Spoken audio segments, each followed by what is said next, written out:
innocence of youth. Is there anything any better? But soon they'll be in high school and facing all the same challenges you faced. How to make friends, how to fit in, how to be cool.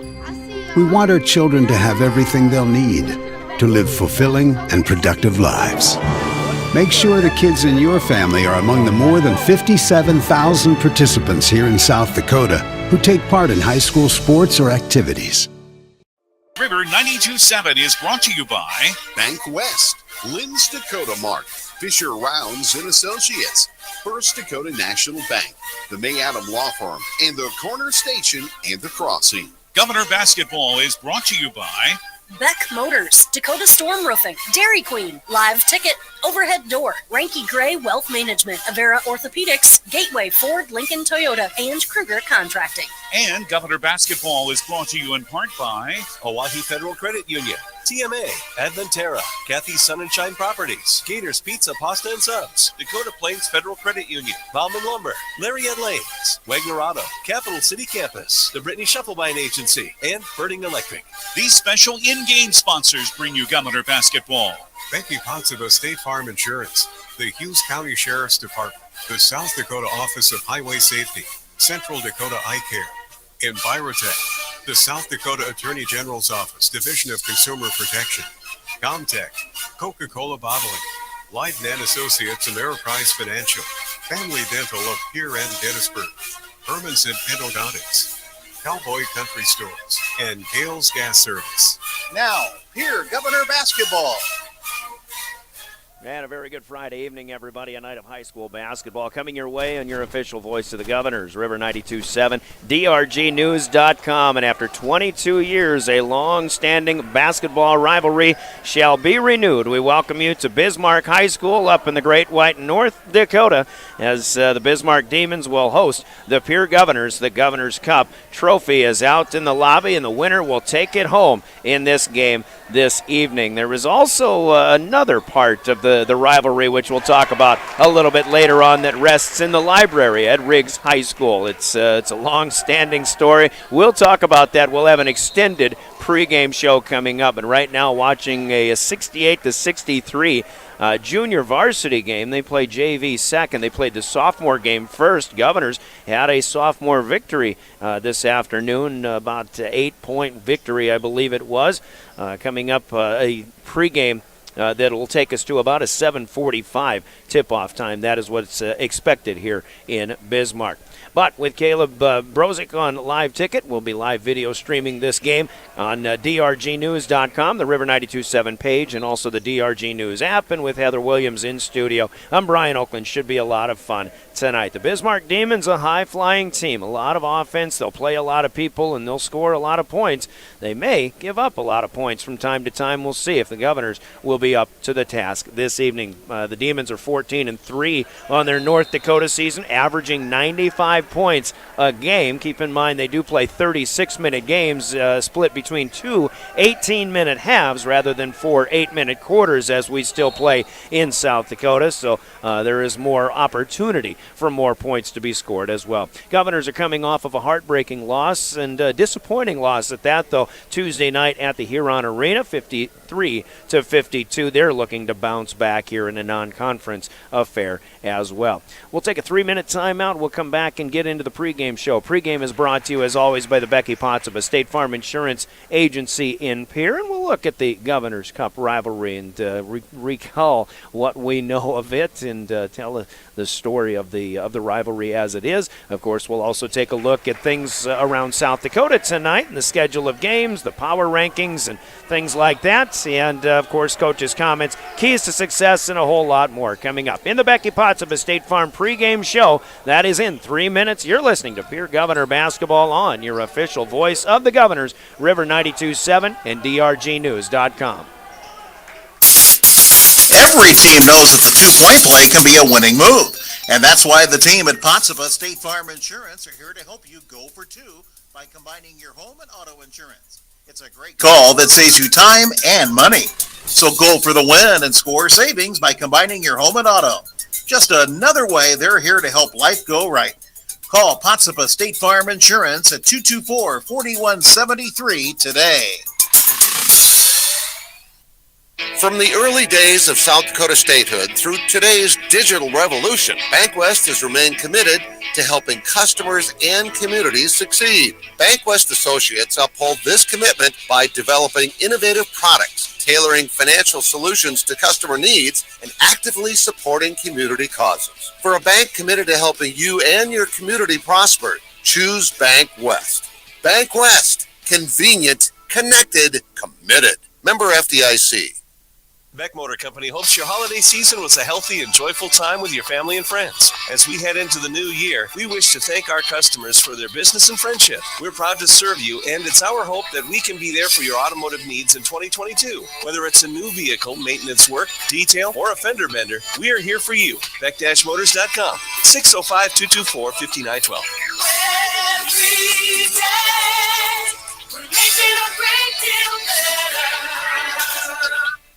Dakota Storm Roofing is a locally owned roofing company in Pierre, specializing in both residential and commercial roofing services. They can handle your asphalt shingle, metal roofing, and flat roof needs. New construction, plus all types of roof repairs. They can handle the finishing touches, adding fascia, soffit, and gutters too. No job is too big or too small. For a free estimate, call Dakota Storm Roofing at 280-9794. Go to DakotaStormRoofing.com or find them on Facebook or Instagram.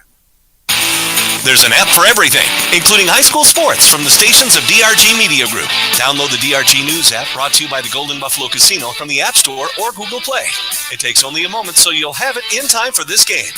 See live and archived video of all games. And when you select your favorite station during the live stream, the video will immediately pop up. See Central South Dakota high school sports on your phone or mobile device with the DRG News app, brought to you by the Golden Buffalo Casino. Download it now at the App Store or Google Play. Hi, everyone. This is Brian Oakland, the voice of the Pierre Governors on River 92.7. You know, the men and women at the Hughes County Sheriff's Office know a great team when they see one. Long hours, hard work, determination. The Govs have it, and we're proud to support them. If you want to know more about our 361 team and how you can be a part of it, log on at hughescounty.org and click on the Sheriff's tab. The Hughes County Sheriff's Office says, Go Govs!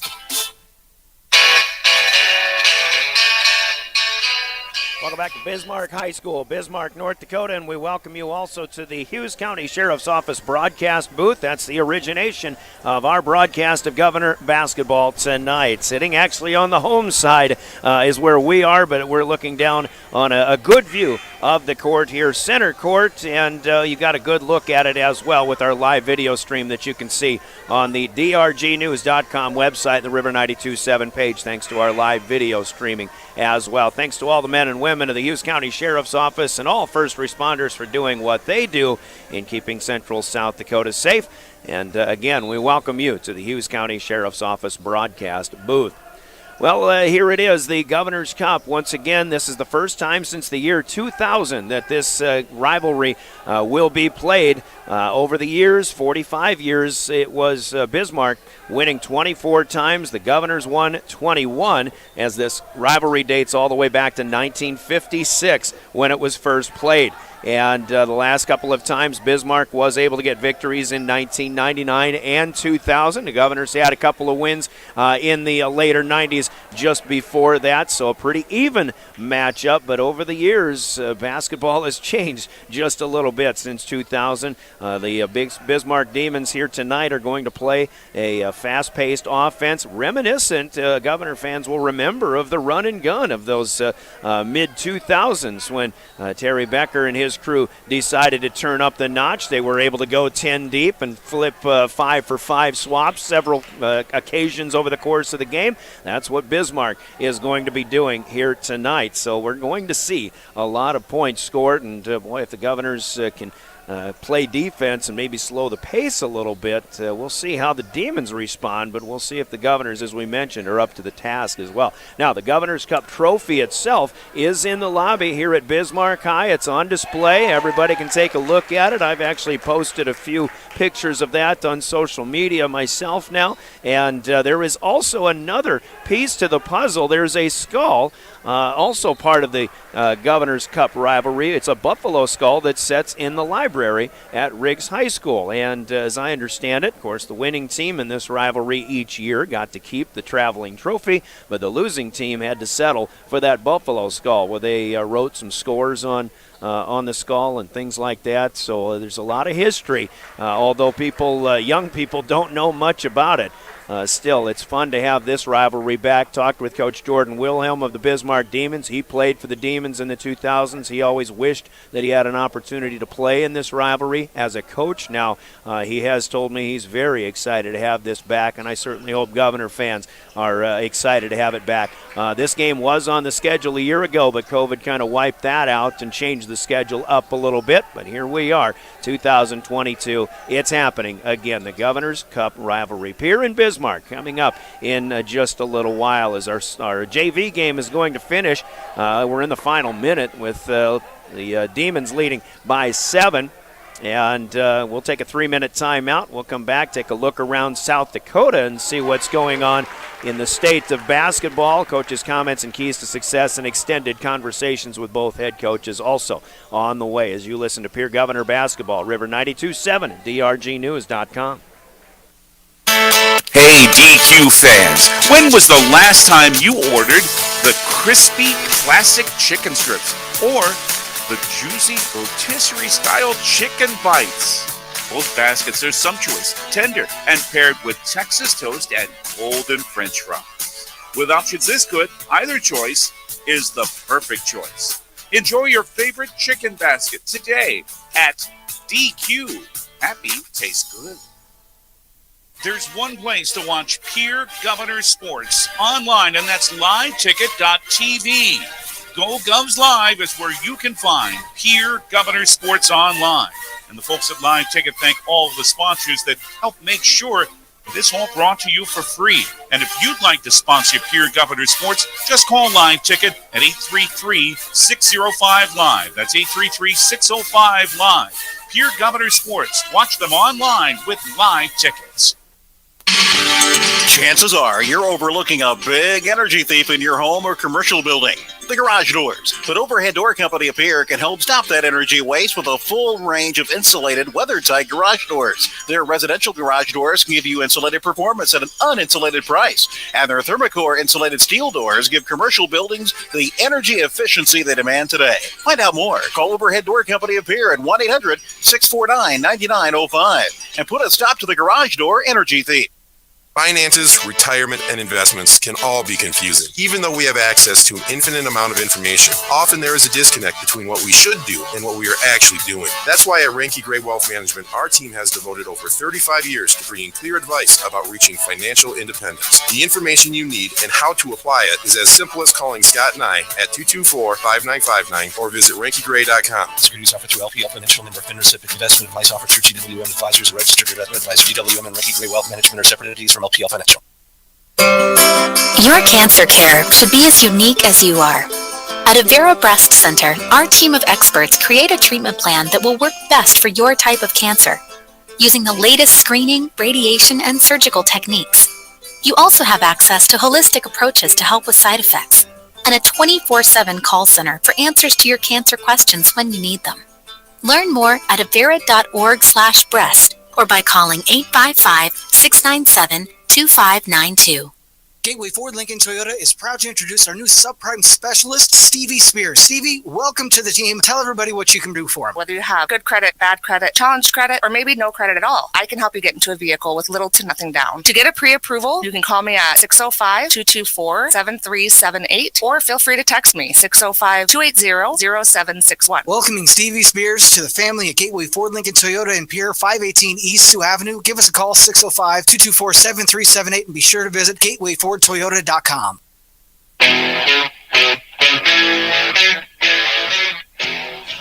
Welcome back to Bismarck as the JV game is done. Bismarck got a win there. The Governors won the sophomore game, and here we go, the rubber match in the varsity court at Bismarck High School.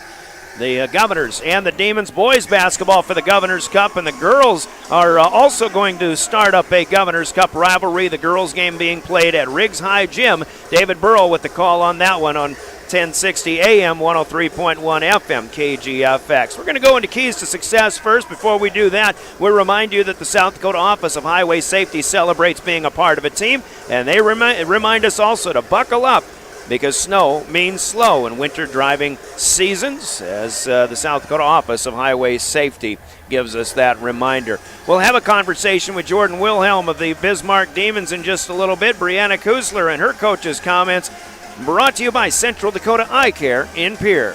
All right, it's time for Keys to Success on a good old Friday night in the Great White North with head coach Brianna Kusler of the Governors.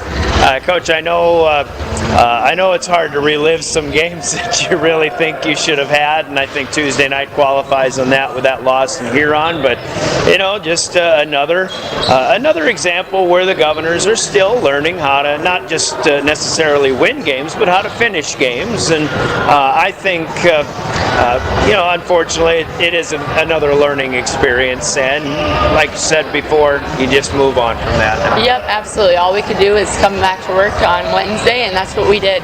I feel as though this season has brought plenty of learning experiences, which is only going to prepare us more for this stretch here at the end. So,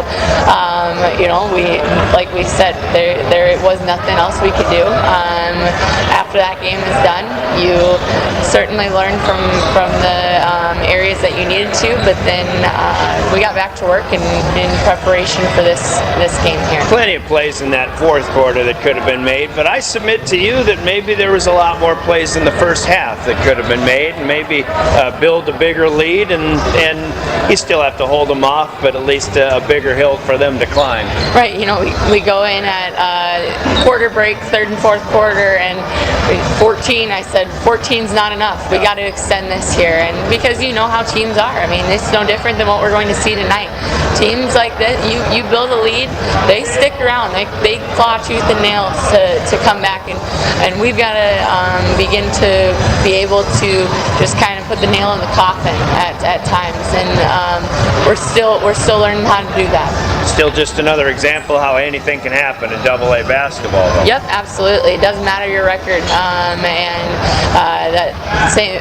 tonight you're going to see that too. These guys have a better record than us, but that doesn't mean that we're going to go out there and just fall over. We've got to come in ready to compete hard. This is kind of a big event for those of us who have been in Pierre for a long, long time. We remember the Governor's Cup rivalry, and now kind of great to have it back here. But this Bismarck team is for real, and they do some things that there aren't many people in South Dakota that can do. Yeah, they certainly play with a pace that maybe will be a little bit new to us, as we haven't seen necessarily the speed that they want you to play at, and really, I mean, they put points on the board, and that's been a common theme as far as conversations this week with people, and that's a really big concern. And really, when we look at it, well, they do score a lot of points, but they also give up a lot of points, and really, I think what is going to be important for us is dictating the shots that we're taking and controlling our side of the game. They want you to rush shots, and they want you to take early, long shots. They're not super interested in playing that half-court defense, and I think if we can get them to play 30 seconds at a time of half-court defense, that's going to control the tempo of the game a little bit more.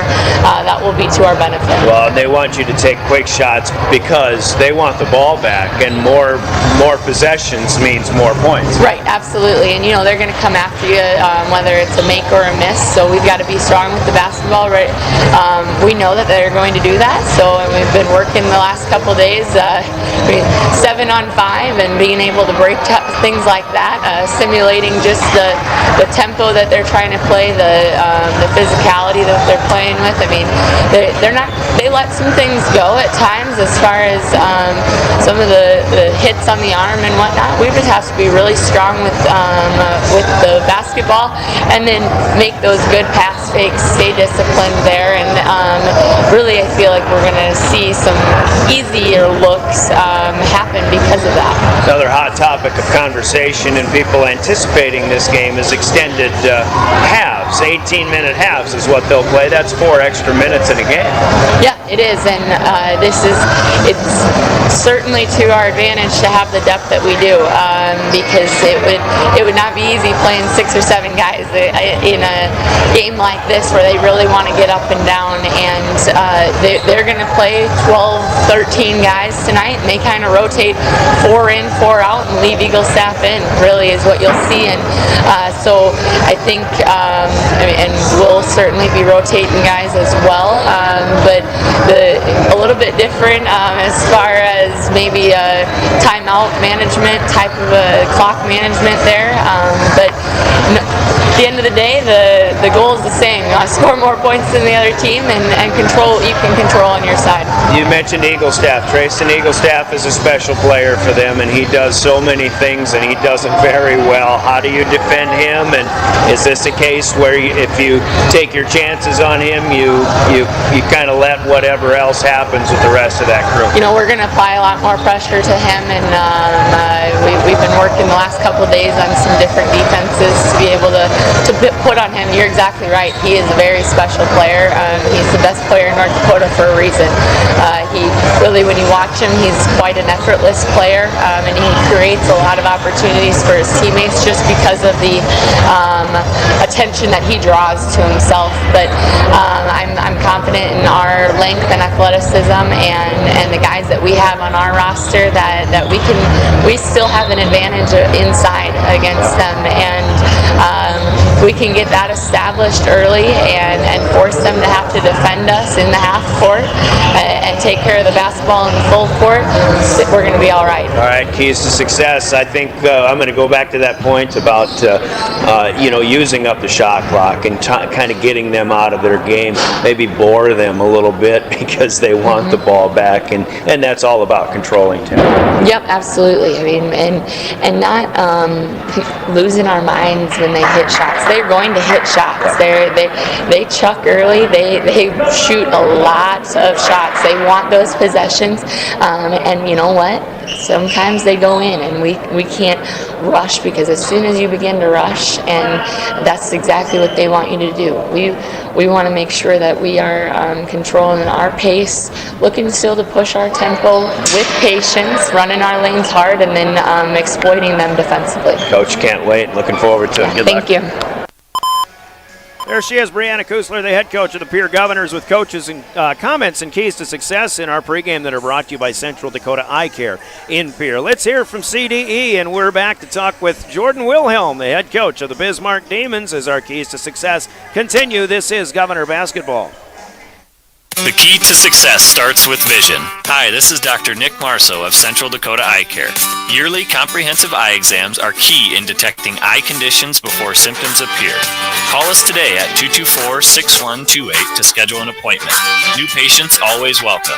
The staff at Central Dakota Eye Care is proud of our area youth and support their high school activities. Best of luck in today's game. Central Dakota Eye Care, 640 East Sioux Avenue in Pierre. Better vision for a great life. All right, let's talk keys to success with a home head coach, Jordan Wilhelm of the Bismarck Demons here, and kind of a different beast, so to speak, that the Governors are going to see here tonight, and a different brand of basketball, you might say, too. Coach, you've had a 14-3 season, got a win last night, but I think the one thing that Pierre fans and South Dakota fans are going to notice, if they don't know already, is the style of offense you play. You score an awful lot of points, and you can do that because you've got a really well-rounded team. Yeah, that's the one thing we really knew coming into the year, is that we were going to have good depth. And we made this shift. This is our 3rd year now running this style of offense and defense, and for 25 years we ran the same system. We actually won 6 state titles. We were in 12 titles in 25 years running the same thing. So when I took over, it's like, well, I'm not going to change what has been working for so long, and had a couple years where we didn't have the success we wanted in the postseason, and just with the type of athlete we have now, we have a lot of guys that want to work hard, and we're undersized most nights. So we made the decision to play more of a fast style offense. We want to push the ball in transition, and then we press the whole game. So we want to press, we want to speed teams up, we're going to trap the full court on makes and misses.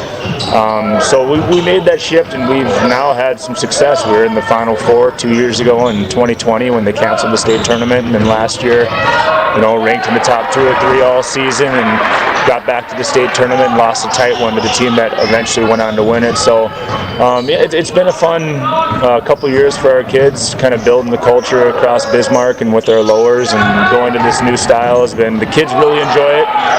They get to play confidently and don't have to think as much, offensively, and basically if they can play hard, they can play for us. And with that style, it's like you say, up and down, and with the pressing too, I understand. You're going to score 100 points a game at times, and you've done that with some regularity too.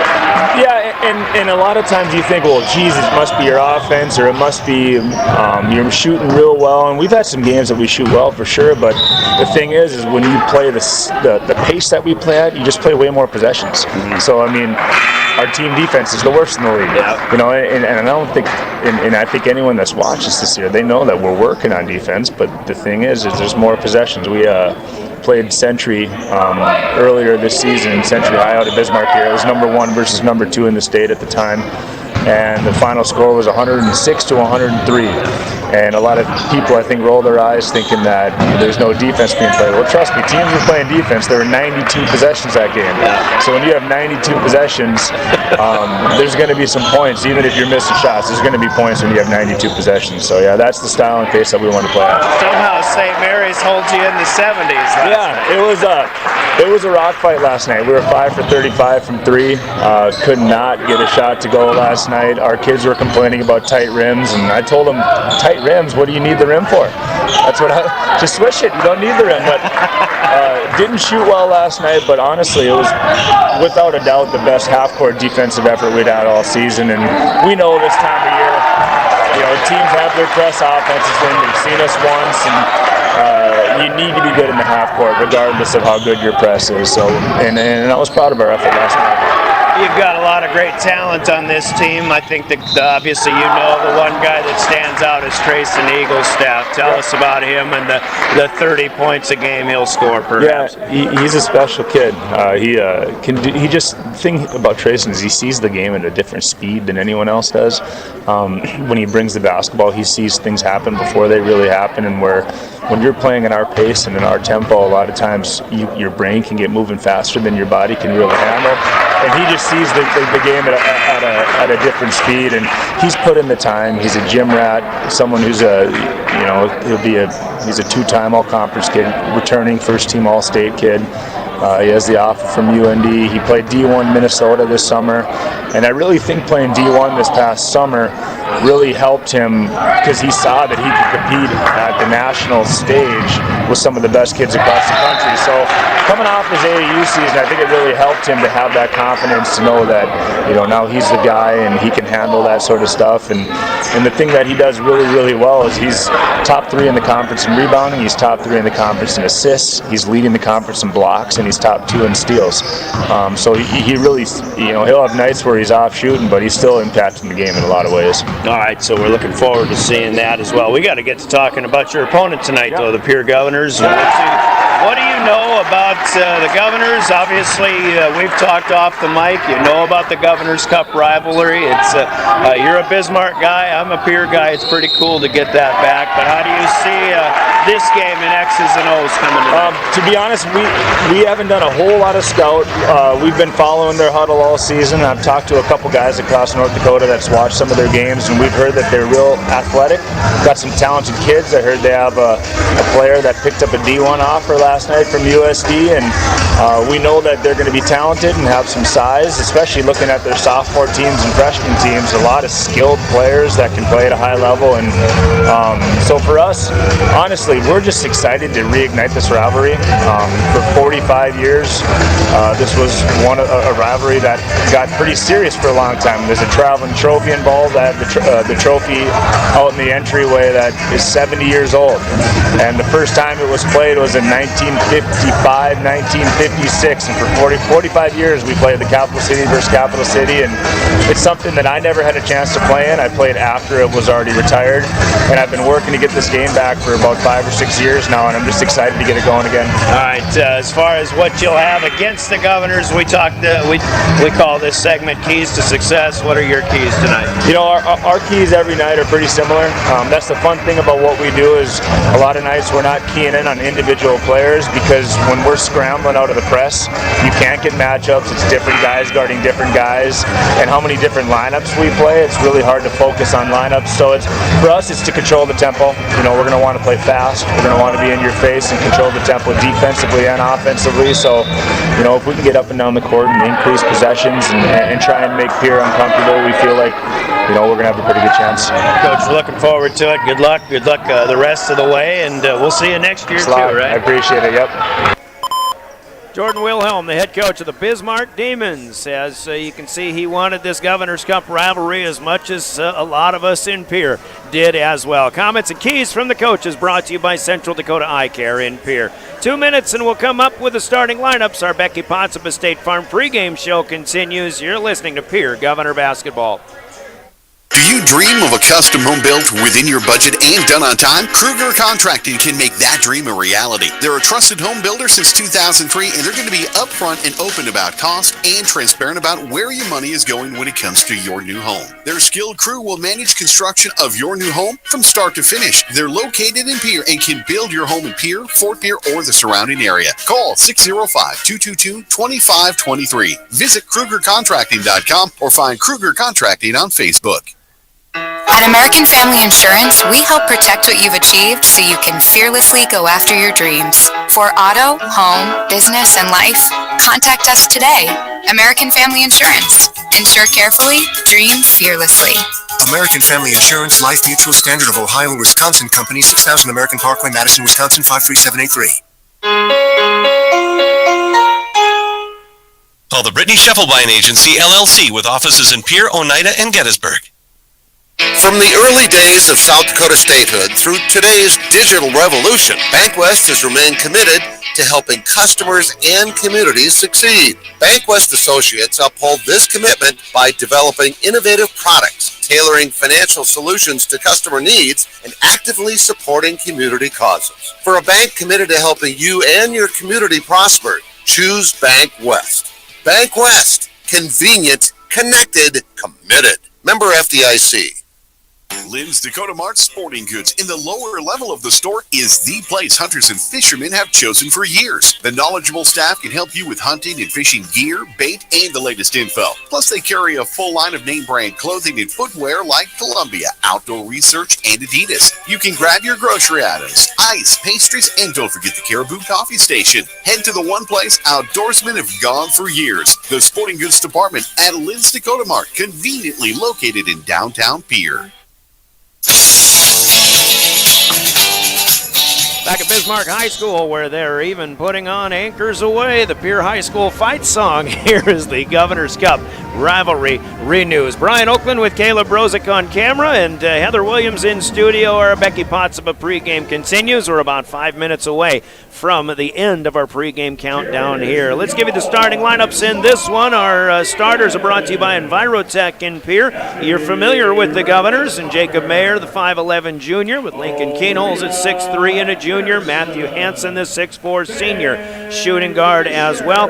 Jackson Edmond, the 6'7 junior, playing up front along with Christian Bush, a 6'4 junior, in the post. The starting five of the Governors: Jack Merkwan, as you know, back in uniform now, the 6'3 junior, along with Cade Kaiser, the 6'2 sophomore, Jet Zabel at 6'5 and a sophomore, Brecken Kruger, a 6'1 junior, who, by the way, put down a slam dunk in the junior varsity game in the first half. So Brecken Kruger showing some capability that personally I didn't realize that he had. But looking forward to big things from all of those guys, and then some. Everybody we mentioned in green going to be needed. Benjamin Heisler, throw him in the mix as well. Maybe Matthew Coverdale and Braden Foster and others before this night is over also. The Governors are 7-8 on the season. Head coach Brianna Kusler, assistants Skip Kurth, Brevin Kaiser, Lonnie Heyer, and Daniel Traversy. And for Coach Kurth, who was actually around the last time this rivalry was played, got to be pretty special for him as well. Those are the starting lineups for the Governors,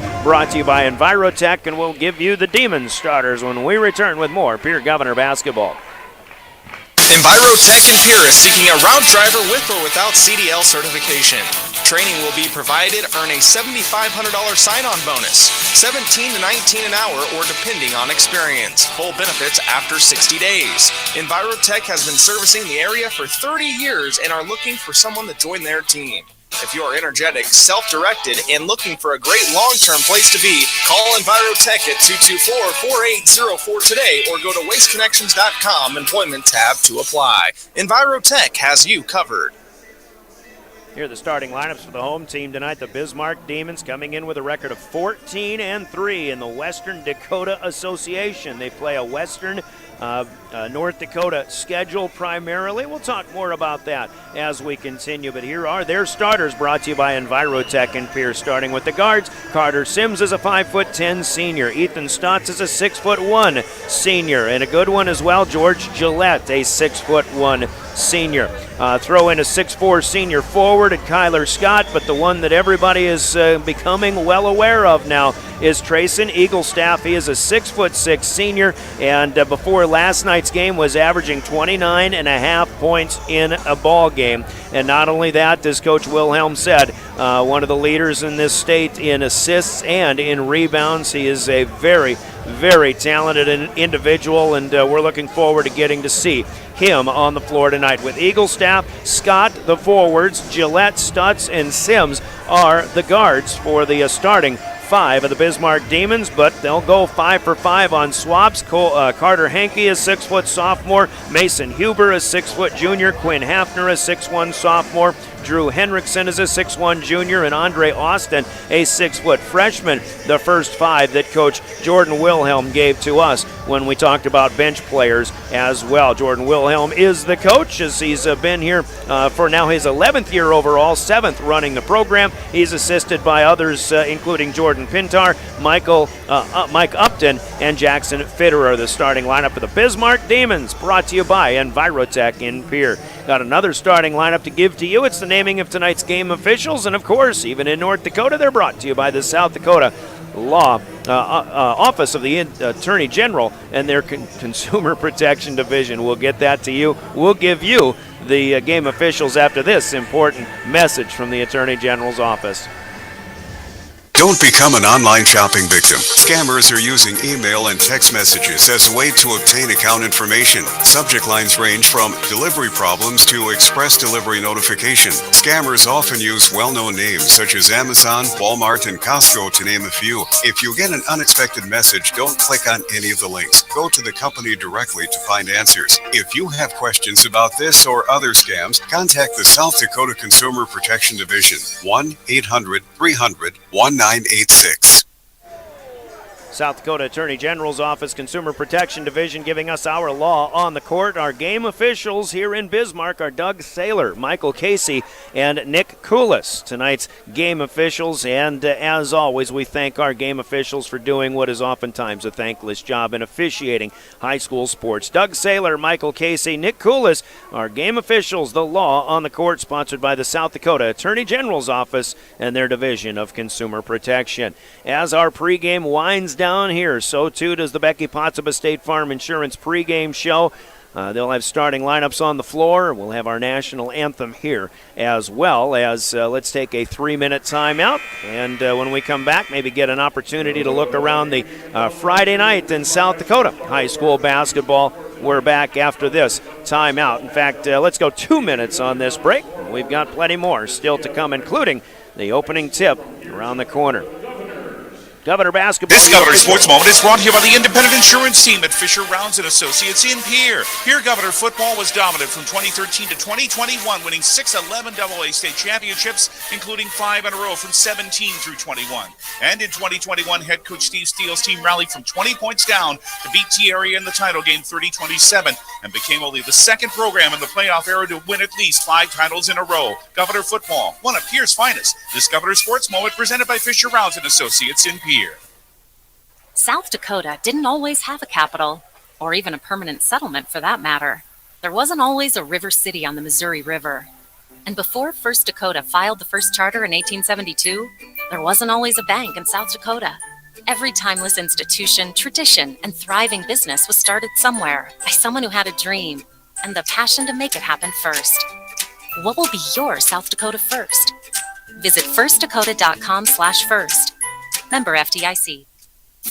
May Adam Law Firm of Pierre offers superior legal representation. Clients can be assured their legal matter will be handled with expertise and the utmost professionalism. May Adam Law Firm's skilled South Dakota lawyers can take care of your family law, estate planning, real estate law, or personal injury. May Adam Law Firm is able to help you plan and prepare to make matters easy now and into the future, too. Call 224-8803.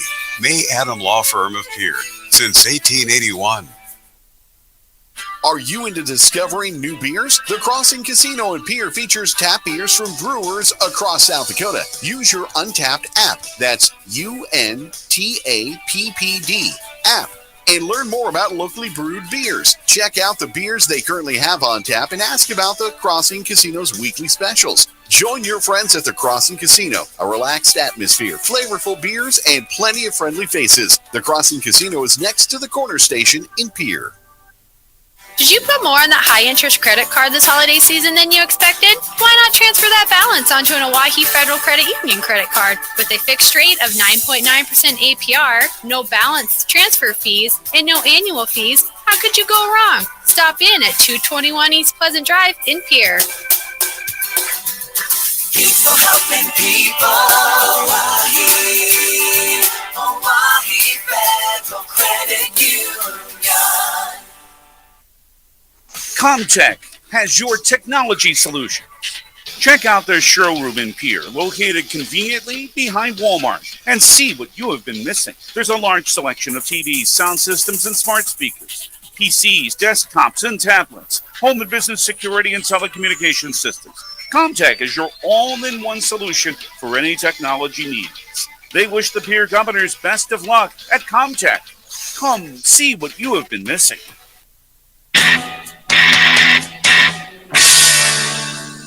Back in Bismarck, getting ready to go here as the boys' game will tip off as pretty much on schedule at about 7:45. Maybe a couple of minutes before. David Burrell calling the girls' game at Riggs High Gym, and Bismarck leads at the end of the first quarter there, 13-6, according to David. As that one again on KGFX and the KGFX page of drgnews.com. We are live streaming as per usual. Live ticket makes the trip.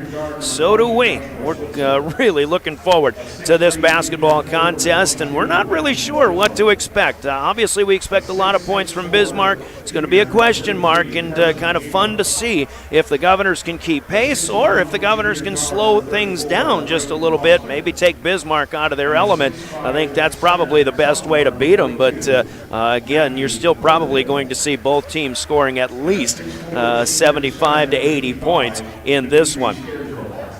Take a look at how things shape up here in South Dakota. Of course, the Governors coming off of a 53-52 loss at Huron in the last second on Tuesday night at Huron.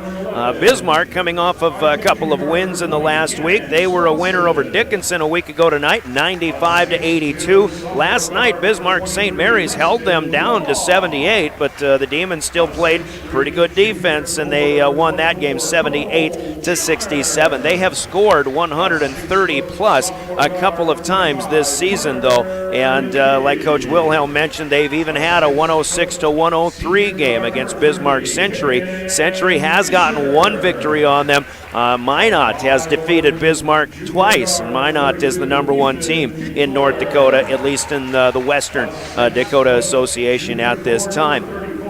But in South Dakota with Sioux Falls, Washington's boys, that can't be right. Am I looking at the girls? Oh, I copied the I copied the girls' schedule over my boys' schedule, or as far as power rankings go. So I don't have those readily available. But it's Sioux Falls Roosevelt is still the number 1 overall team. They're the unbeaten team at 14-0. O'Gorman with a couple of losses are the second power-rated team. The Governors are back in the pack, sitting at about number 12, if I recall, as we'll hold those up and give you an idea. But here's what's going on tonight as the Governors play here in Bismarck. Also, back in South Dakota, the schedule includes Aberdeen Central hosting Huron. You've got Sioux Falls Roosevelt playing host to Watertown. Brookings goes to Sioux Falls Jefferson. And then Rapid City Central and Stevens playing at Harrisburg and Yankton tonight. No flip-flop venues tomorrow. Brandon Valley also playing in the Metro at Sioux Falls Lincoln. It is Sioux Falls Washington at O'Gorman, and one game in the western part of the state in the Black Hills Conference as Sturgis hosting Hot Springs. Tomorrow, as mentioned, Central from Rapid City goes to Yankton. Stevens will be at Harrisburg, and then Brookings goes to Sioux Falls Lincoln. Douglas plays host lead Deadwood. Into the next week, the Governors will have 2 games that'll be back-to-back nights, Thursday and Friday. Thursday will be on the road at Brookings with the Governors here on River 92.7. On Friday, the Governors back home at Riggs High Gym for the first time in a little while as they'll entertain the Watertown Arrows. So that's what's to come for the Pierre Governors in this week ahead. Of course, the Governor girls hosting Bismarck tonight. They will host Brookings on Tuesday night now in a game that was originally scheduled on Thursday, but just recently they have moved that game to Tuesday. Our next broadcast after tonight will be the Governor girls hosting Brookings Tuesday night. That'll be on River 92.7. Governor girls will be at Watertown on Friday night. We'll have that one on KGFX on the AM side. So our pregame is officially done. Our Comtech opening tip is coming up. They've got a little bit of something that they'll do. Actually going to take a picture here with both teams. There's something you don't see very often. I guess it's easier to get it done before game time than it is afterward. I think I'll try to get one myself on this one because it's kind of a historic night if you think about it. In Governor basketball and the Bismarck Demons, 22 years ago this rivalry was last played. 70 years ago. What is it, 70? I don't know. Governor math, I'm not quick on it just now, but yeah, that trophy, 70 years old or so.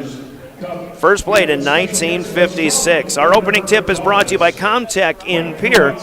Communications and electronic services, and the opening tip will feature Trace and Eagle staff, the best of the Demons, against Lincoln Keenholz, one of the best of the Governors. Of course, you've seen in this past week a good week for Lincoln as far as his future goes. He's going to have some choices to make. He's got a football offer from South Dakota State, a basketball offer from the good old University of South Dakota. Here it is, our Comtech opening tip. Up in the air, and it's one. Well, first hit by the Governors and Lincoln Keenholz, but run down and out of bounds, knocked away by Bismarck. So Pierre will get the opening tip after 3 seconds tick away. So keep in mind, we're playing 18-minute halves here in Bismarck. The Governors are in road black as they'll travel from right to left, and an offensive foul here as Jacob Mayer pushes off a defender.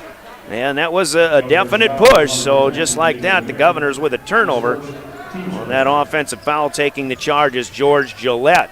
Here's Eaglestaff, number 52. Lincoln Keenholz defends him. That is a matchup to watch. The Governors defending around the perimeter right now, but as Bismarck drives, Kyler Scott has pass tipped and taken away by Jackson Edmond. Bismarck will press all night long. But when they're on offense, they want a shot attempt as soon as possible. Here's Bush from Mayer, and Christian Bush will get the Governors on the board first. 45 seconds in, crossover, Eaglestaff drives. He'll float one home, and he'll pick up a foul as he will go to the free throw line and a chance to pick up a three-point play. Keenholz with the foul. Defensively, the key for the Governors isn't going to be to try to keep these guys from scoring. I think, among other things, you've got to stay out of foul trouble. You want to stay on the floor tonight, stay out of foul trouble. Your team is going to need you, and this team is going to need a lot of depth. Keenholz stops at the free throw line, trailing. He gives it up to Jackson Edmond. Now inside Bush, who goes up and in and out, no good on the shot attempt. Down to Kyler Scott and the Demons. Out to the right side, Gillette. Scott, he'll drive on Matthew Hansen, but driving or cutting is Carter Sims from the corner, and the pass thrown behind him and out of bounds. There's another thing you'll see from time to time from Bismarck. From what we saw in the sub-varsity games, there's a lot of movement, and there will be miscommunication. They can handle the turnovers. They'll get their possessions. Again, that's what they want, is more possessions. Edmond tries to feed inside. Hansen on the cut. That's taken away or knocked away by George Gillette. A little half-hearted disagreement for Gillette, but the Governors will throw in off the right side of the key. As Mayer finds Bush in the half circle. Shot up. That will rim in and out. Edmond fighting for a rebound. He has it, and then he'll pick up a foul. Bush, the only one to shoot so far for the Governors. He's 1 out of 3. Hit a little 6-footer, but has missed more mid-range jumpers. In the meantime, 16:40 to play first half. And again, no quarters here, 18-minute halves. The inbound comes to Keenholz. He'll drive, and a slam dunk for Lincoln Keenholz. Well, the Governors have a pretty good player, too. The Governor bench is up. Now we've got a push foul here. Keenholz went up in a one-hander. Down with authority. The Governors lead 4-3, but they will again foul on the defensive side. First personal for Christian Bush. The inbound comes to Eaglestaff. Right baseline, turnaround shot. He's very adept at that, but he is not able to hit this one from 15 feet. The rebound goes all the way out to center court, though. Picked up there. And now the Governors will induce tip it out. Starting five still in there. See Cole Janner in there, 24, 6'3" junior. He may have snuck in or maybe did get the start tonight. Mason Huber is also in, so I guess they have substituted already. Eaglestaff gives it off on the drive here. Andre Austin. Jackson Edmond will deny. That's a block shot, and then Austin is the last to touch. It's out of bounds.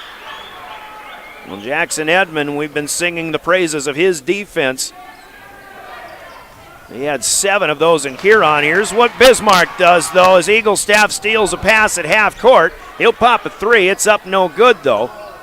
Keenholz down with the rebound, and the Governors will head back right to left. In black, here's Bush. Backside, no. A long arm steal again for Eaglestaff. He'll bring it up ahead. Loses his footing, but he gets it away. Janner wants 3. That's off the mark. This one will ricochet out of bounds to the near right corner. And the Demons will sub in a couple more. Cade Kaiser and Jet Zabelon for the first subs for the Governors. You see 25 in there for Bismarck. Carter Hankey, 6-foot sophomore. And we'll get some more names and numbers with the Governors break press. Here's Jackson Edmond driving, and he'll score. Cade Kaiser with the feed pass up ahead. Here on top, 6-3 with 15:20 to go. Eaglestaff wants to tie it, but the 3 is no good. Zabel down with the rebound. Demons did struggle from beyond the arc last night. 5 out of 35. Here's Hansen from Edmond. 2 bounce pass. There's up and underneath. Hansen will feed the backdoor cut to Cade Kaiser, and the reverse is good. You're looking good so far, 8-3, but keep in mind there is a long, long way to go. Eaglestaff drives, got Edmond in the air. He'll get a trailing foul perhaps on Kaiser. I believe it was. If it wasn't Edmond, it is Kaiser. That'll be his first personal. Team foul number 4 for the Governors. In the act of shooting, Eaglestaff will go to the free throw line to shoot a pair. First one up, no good. He hit a 3-point play, but has missed a few shots in between and now misses a throw as well. Preston Lamar, a 6'2 sophomore, coming in, along with Drew Hendrickson, a 6'2 junior for Bismarck. Eaglestaff off the front of the rim. Will get a friendly bounce, and it'll fall through for one more. 8-4. Eaglestaff has them all as Keenholz trying to move quickly, will travel with it at half court, and the Governors will turn it over for the fourth time.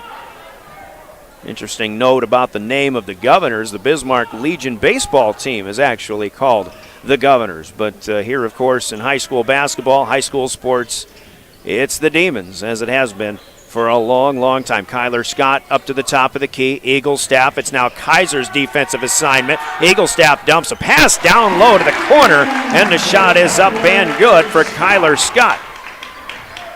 So the Demons are back within one at 8-7. Govs break the press. Edmond picks the dribble up, is double teamed, but he's still taller than everybody out there. Here's Keenholz from the left baseline. Shot up, no good. And it's Zabel going for a rebound. It'll be Bismarck losing it out of bounds. A nice play there for Jet Zabel. Governors playing with them so far. 8-7, they have the lead. Inbound up to the top of the key to Zabel. Back inside Edmond. Yes, he'll get it out to Keenholz now, and the Governors will play it a little bit patiently. Here's a lob, though, from Zabel into Edmond, and he'll be fouled on the way up. Team foul number 2 coming here for the home team. And that is Drew Hendrickson with his first. So Edmond, who's been struggling at the stripe for a while here, it's opportunities. I think this could be a big key for Pierre, obviously, to hit free throws. Edmond able to get a line drive, first one down. Rattles that one home. Here's Brecken Kruger on for the Govs in place of Matthew Hansen. Second one for Jackson Edmond. Up and a good arcing shot. That time 2 for 2 for Jackson. He has 4. The Govs lead by 3. 10-7 with 14 to go in the first half. Eaglestaff up and underneath. Got it out to the perimeter. Playing a little catch, now backing underneath. Nope, they want more. They want 3, so do the Demons. Shot no good, but kept alive, and now a block from behind by the Governors, and a loose ball picked up here by Kaiser. Not sure who got that block, but pretty good job in hustle for Caden Fisher, who had an offensive rebound off of the miss of the 3. And now a Bismarck foul at half court. Kyler Scott has one picking up here. Now a 5-for-5 swap, so Trayson Eaglestaff is one of them that will be checking out for Bismarck. The Governors, they do get, the Demons rather, do get Gillette back in. Kaiser to Keenholz, half court, right to left. Governors looking toward the goal there. Zabel inside, Edmond backing in, but Keenholz on the backside will take the pass and he'll lay it up and in for 2. Here by 5 early on. George Gillette stops at the left elbow, gives it off. On the drive here, Preston Lamar. Kick it out, Gillette for 3, no good. Backside rebound is down to Edmond. Governors have a little bit of a size advantage here. And again, as Coach Kuzler mentioned, here comes Edmond inside, put up another 2. With the right hand, Jackson Edmond here has the depth to play with this team as well. On the move, inside the lane. He'll have to kick it out here, and that was Carter Hankey. He gets it back, wants 3, but this one rattles in and out, no good. Loose basketball, and it'll be a held basketball, and Bismarck's going to get to keep it this time as the Governors were able to take that opening tip when the Demons knocked it out of bounds. Cade Kaiser will check out. Jack Merkwan on for the first time. 3 new Demons checking in as well, including Trayson Eaglestaff. It'll be Bismarck's throw-in.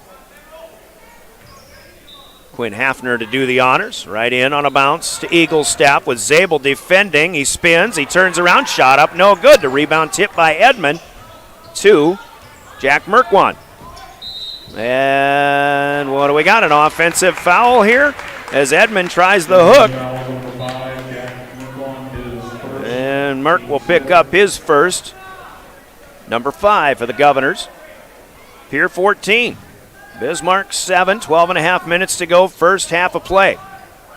Eaglestaff goes away from a screen, pulls up for 3 on the right side, no good. Edmond battling for the rebound, last touched. It'll go out of bounds off of Pierre, apparently. Edmond's trying to tip it toward midcourt. Meanwhile, it goes out of bounds underneath, and they say it is Bismarck basketball. So a tough break here for the Governors, but Bismarck will inbound. A nice shot up and in traffic. Carter Henke is good for 2. That one stops a bit of a scoring run for Pierre. Lead pass up ahead as Merkwan runs it down. Gets it back to Kruger. Pierre will set up in the half court a bit here with 12 to go. Merkwan pulls up from the baseline. That shot altered and off the side of the rim. No good. Here come the Demons. Henke looking for three. That'll be off the mark, a little bit short. And Keenholz will board this time. Up ahead once again. Pull up as Keenholz is put to the floor off of a missed three. Merkwan had it, but Eaglestaff takes it away. Now it's Eaglestaff on a 2-on-3 pull up shot. He still can't get one down, but Henke will. No, that one will not go either. Henke had the offensive rebound, but he'll come up empty. Maybe a tight rim again for the Bismarck Demons, as the coach had mentioned in our pregame conversation. We're going to have a timeout, I believe, called. Nope. That was a foul on the Demons, and that goes to Carter Sims. Team foul number 4. Pierre will inbound as Edmond and Zabel and Merkwan catch a break. Here's Cade Kaiser to run the point. Matthew Hansen back on as well. Brecken Kruger trying to get it into Christian Bush, and this pass is tipped and, taken away on the interception by Drew Henriksen. 14-9, Demons looking to claw back into this one a bit. Turnaround shot up, no good on the jump hook. Keenholz will rebound, the miss for Quinn Hafner. Far side up ahead. Here's Kruger, top of the key, now Keenholz with it. And Lamar defending on Lincoln Keenholz here, knocking it away is Henriksen and out of bounds as the Govs were working it underneath to Christian Bush. 10:51, clock stops. Scoring has slowed just a little bit for Pierre in particular. Still leading though, 14-9. Kruger gets it into Keenholz, right side in front of the Bismarck bench. Up top is Matthew Hansen. He thinks about three, but the Governors want to play it more patiently, but this is a tip and a steal. Up ahead, and the layup and in for Trayson Eaglestaff. Transition basket for Bismarck. That is how they score an awful lot of points per game. Hansen, tip pass, but it gets across the timeline to Brecken Kruger. Govs will set it up to Lincoln Keenholz. 14-11 now, Pierre by 3. Keenholz backing in, shot is up. It rims in and out, and they say he traveled with it. Looked like a simple pivot move, but travel as it is. And the Governors have now turned it over 7 times here in the early going. 10:15 to play. First half started with 18 minutes. We're down to 10:15 now. Andre Austin back on for the Demons. He'll get it back to Eaglestaff, and just like that, Bismarck's waiting with 4 other players in. Eaglestaff, step back 3, Purdy. A little bit of a crossover on that one. He steps back, hits the 3. We're tied now. Bismarck has run off 7 in a row. 14-14, top of the key now, Kruger. Bush, he'll find Kaiser, far side. Now back into Bush, spin move. Oh, he might have got hacked, but the ball comes loose, and it's to Matthew Hansen, up and in. Governors back in front, 16-14. Caden Fisher back in, feeds back Preston Lamar for 3 as Hansen was there for position. Loose basketball collected now by the Demons. So a new shot clock. By the way, it's only a 30-second shot clock here in North Dakota. Here's a pull-up, 12-footer. Eaglestaff good. He's hit 3 in a row, and he's starting to heat up a little bit. Actually, one of those was a finger roll layup. We have a whistle here. I don't see that a foul was called, but actually there is a foul on the board. Number 15, that would be Ethan Stutz of Bismarck, his first. Team foul number 4 for the Demons. Jacob Mayer back in. He gets it across the timeline, and Kaiser with a backhanded pass looking for Kruger to cut. But he led him a little too far. Kruger had stopped in the pattern. That's out of bounds, and another Governor turnover. And again, you can live with the turnovers as long as there isn't a ridiculous amount. But 2-for-2 swap here. Jet Zabel back in, defending Eaglestaff. Eaglestaff with another step back 3. There you go. Trayson Eaglestaff with 14 points now. And he's got Bismarck back in front at 19-16. Here's a tip and a steal for the Demons and a foul called on the Governors. And this will be Lincoln Keenholz with his second. Talk about staying out of foul trouble. Very important for Pierre, but obviously the number one guy you don't want to get in foul trouble is Lincoln Keenholz. He has 2. Jackson Edmond will check in for him. Team foul number 6 for the Governors. Off of another turnover. Now left side, and a 3 ball's good for Trayson Eaglestaff. Kid can do it all, but here comes Mayer. Bismarck leading by 5, and we'll have a push called on the Demons as Mayer loses his balance. Trayson Eaglestaff got a 3-point play to start his scoring. He then missed 6 shots in a row, but he has now made 5 in a row, including 3 from long range. Inbound pass knocked away by Mason Huber. As Mayer will try to inbound again. 8:20 to go first quarter. Bismarck has opened up a 6-point lead now, 22-16. Mayer gets it into Edmond. Check it up top now as Mayer.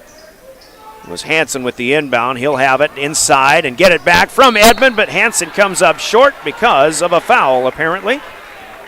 As Matty Hansen will go to the free throw line. So Pierre, who had a 14-7 lead, now trails by 6. And this fast-paced Bismarck offense, I think, utmost important. You just want to stay as close as you can. Huber with the foul, his second. Hansen with the free throw, his first. And another one coming.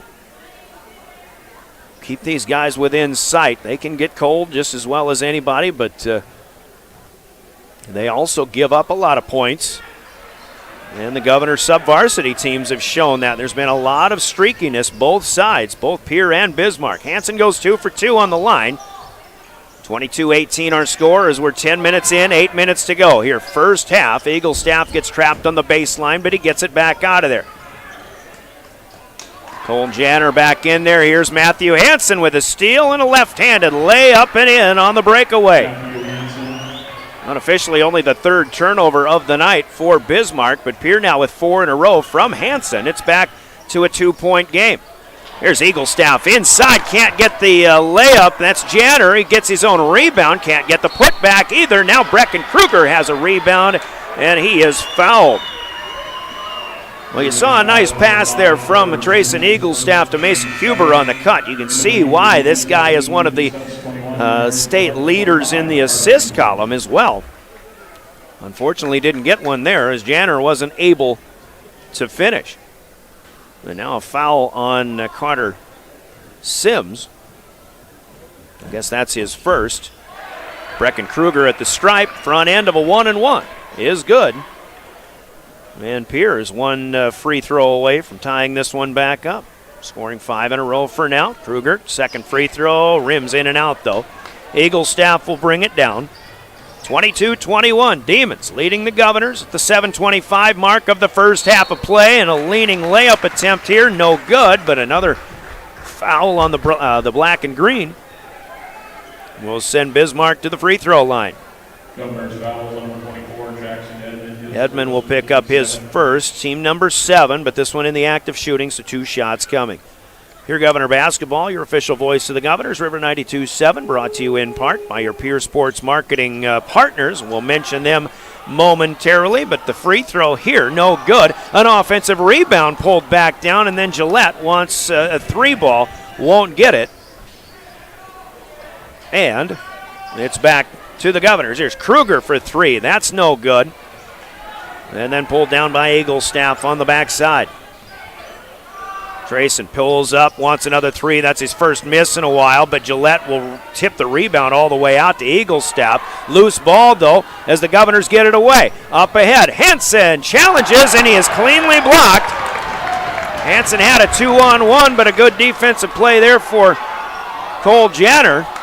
Now he wants 3, won't get it. Hansen back for the rebound for the Governors, but he'll be trapped here when he just got pulled down. Oh, he steps on the sideline.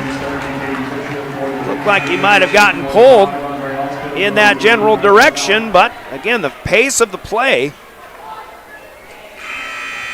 contributes to a lot of misplays as it turns out. So the Governors out of bounds, turn it over.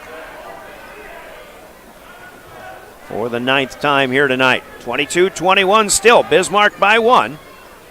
Austin back in for the Demons. He sets it up as Jet Zabel will knock a dribble away from behind, and out of bounds it'll go. Starting senior forward Kyler Scott on the drive. Before that, Austin wants to inbound. He finds Sims. Looks back, and on the drive here, shot is up and good, and it's Caden Fisher with his first 2. Bismarck leads this rivalry in the all-time series 24-21. They lead this basketball game 24-21. Here comes Mayer underneath, and shot up and good. Give Edmond the assist on that one. Jacob Mayer with his first bucket. Here back within 1. Scott through the hands and saved, and a nice receive by Austin out near half court. A save for Caden Fisher. He'll cut. Austin feeds. Fisher too much on that one. Zabel with a good battle for the rebound. Edmond had it underneath, looking to get it to Kruger. Knocked away and out of bounds. Pierre will get the basketball. The pace of play is, again, something we don't see. I just don't know that there's anybody in South Dakota plays this style. The Governors did for a couple of years under Terry Becker back in the mid-2000s. Run and gun. It's an awful lot of fun. Here's Hansen. He'll decide to pull the trigger, and the Governors have the lead. 3-ball down, Matthew Hansen. And now Hansen looking for a steal, but he throws it back into the hands of Kyler Scott. Scott with it for Bismarck, and a timeout will be taken here by Jordan Wilhelm and the Bismarck Demons. Timeouts in our broadcast are sponsored by Coca-Cola Bottling and Pierre. Grab your Coke product of your choice and be back in 30 seconds. The Governors on top. 26-24, 5:19 to play first half on River 92.7. Service Master of Pierre is your go-to service experts for a wide variety of cleaning needs. Since 2003, we have developed the most effective methods and products to service virtually every type of industry. We're known for our exceptional carpet and upholstery cleaning, but did you know we also offer cleaning of all types of flooring, along with providing fire and water restoration, commercial cleaning, janitorial services, and construction cleanup? Service Master of Pierre is a proud sponsor of Limestone canyons, flowing waterfalls, and pristine beauty make Spearfish a sanctuary for those seeking the ultimate escape. Outdoor enthusiasts will find top-notch sport climbing, mountain biking, and UTV OHV trails. Guests are steps away from peaceful hiking trails and tranquil streams. Relax and rehash your day's adventure at one of our award-winning local breweries. Finding rest is an important part of any adventure. Lodging in Spearfish comes with a variety of choices, from cabins, B&Bs, and campgrounds to the comforts of your popular brand-name hotels. To find your unique adventure in Spearfish, go to visitspearfish.com now. Sports marketing sponsors. Brian Oakland, your play-by-play. Bismarck with a slower possession going here out of the timeout as Andre Austin challenges, and a shot clock violation here. Give a block shot to deny as well with Jackson Edmond. Austin had to force that one in among the trees. And officially that'll be a turnover on the shot clock violation. 30-second shot clocks here. Governors breaking press. 2-on-1, and it's Mayer who gets one up and under Eaglestaff. 28-24, Pierre by 4. Eaglestaff from NBA range, top of the key, no good. Edmond getting pulled away, but he still pulls down the rebound. And I was wondering why everybody was staying on that end of the floor, but it is a free throw shooting situation coming here for Edmond as Drew Hendrickson called for the foul. Edmond will get a 1-and-1 here. Team foul number 8, second personal for Drew Hendrickson. As Jackson Edmond eyes the mark. Shot is up and rims in and out, no good. That's kind of how it's been as he's had his struggles from the free throw line. Ethan Stotz with the rebound. Eaglestaff stops his dribble in the lane. Got it away, goes to get it again. Back from Preston Lamar. Now Eaglestaff on Jet Zabel. Zabel defends well. Eaglestaff comes up short, but it's caught underneath by Stotz. It's Edmond saying, get that out of there again on another miss, and now the Governors will get a turnover, a takeaway, as Bismarck is the last to touch. And even Brianna Kuzler jumping with excitement in that play.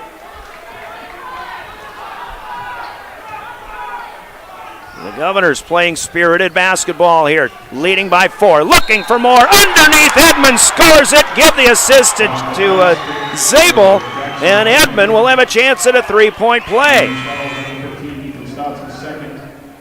Ethan Stotts with his second personal. That's number 9 as a team for the Demons. 30-24 Pierre. 4:02 to go. First half. Edmonds free throw. No good. Another. Rim in and out. Eagle staff will bring down the rebound. Pierre up by 6 now. On the move, the floater. Good attempt, but no good for Fisher. And again, Jackson Edmond is there. If you pull down a loose ball, rest assured Bismarck's coming after it. They want that possession right back, but here, as Fisher misses the bucket, was also called for the foul. Now double bonus for the Governors for the last 3:50 here in the first half. Edmond tries another one off the back of the rim, no good. Got his first 2, but his last 3 have been right there.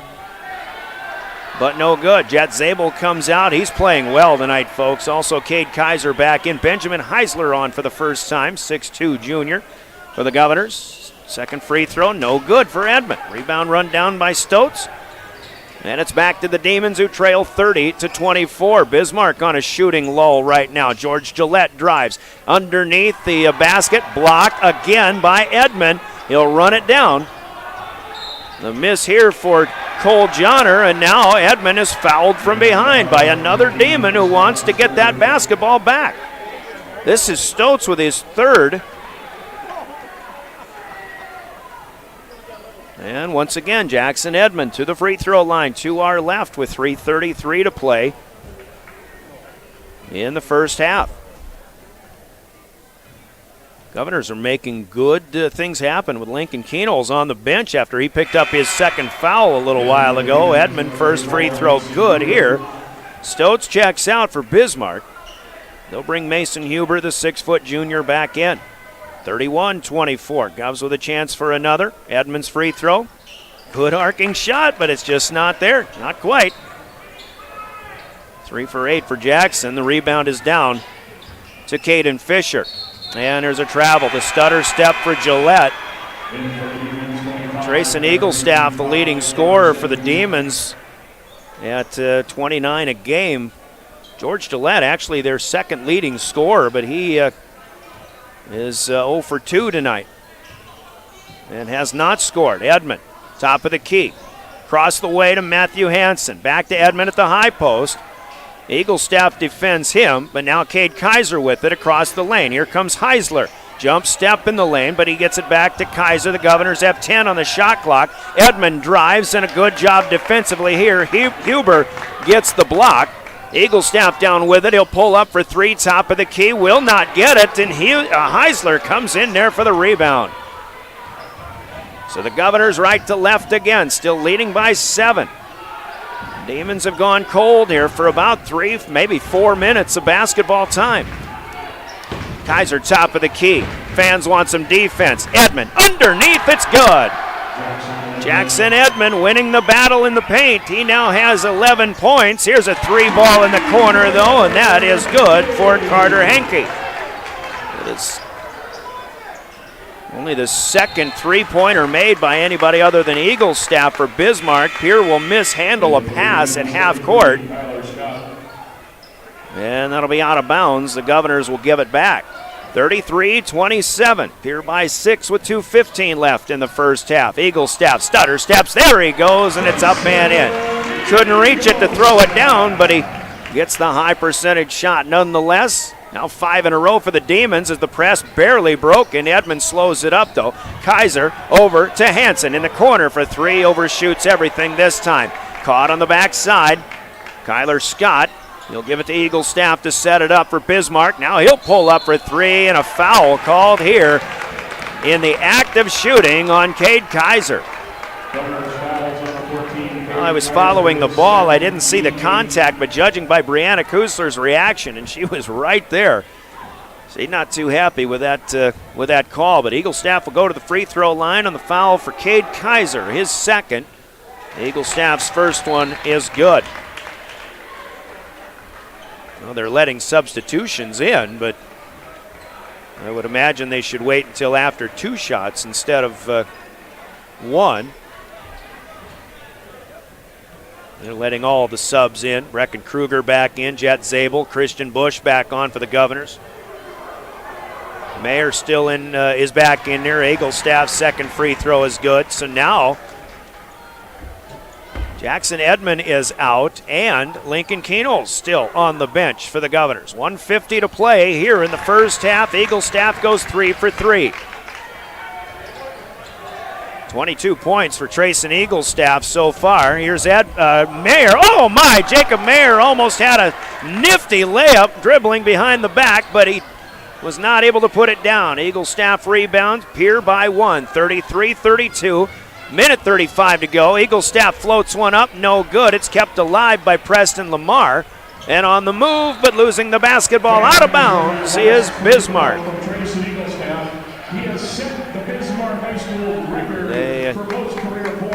There you go. 1,383 points, a standing ovation here. Career scoring record at Bismarck High School for Trayson Eaglestaff, as he now has 22 points in this game. Loose ball picked up by Mayer at half court. And to save a turnover, Brianna Kusler will get a timeout.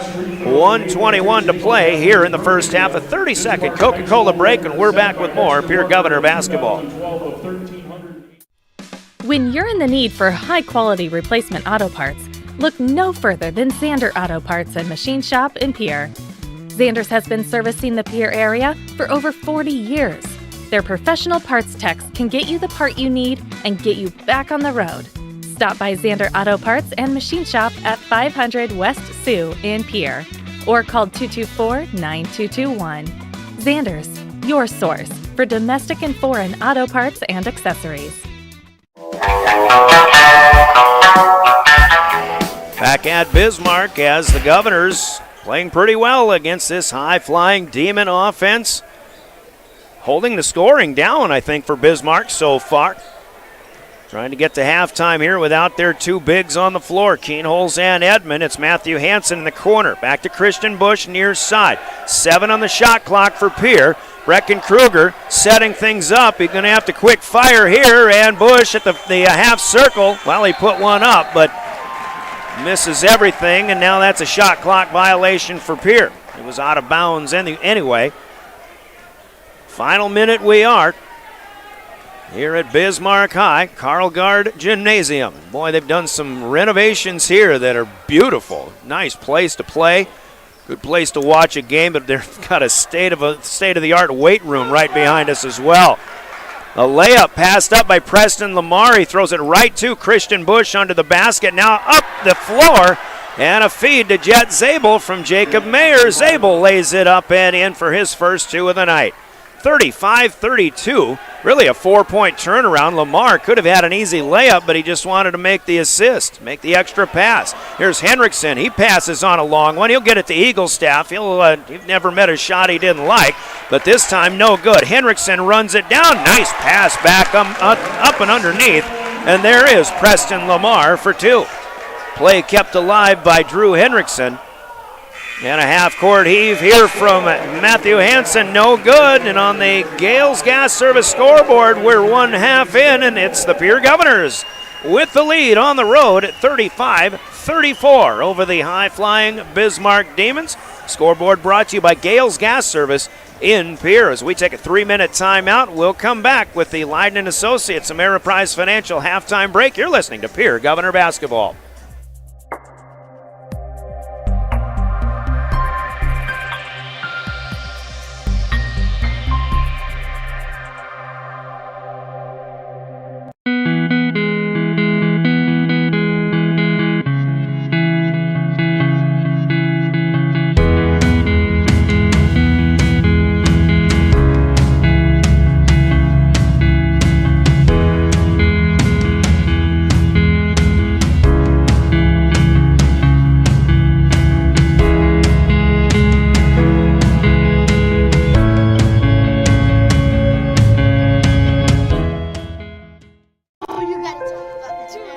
innocence of youth.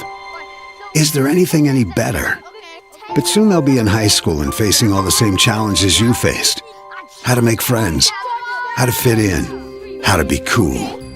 We want our children to have everything they'll need to live fulfilling and productive lives. Make sure the kids in your family are among the more than 57,000 participants here in South Dakota who take part in high school sports or activities.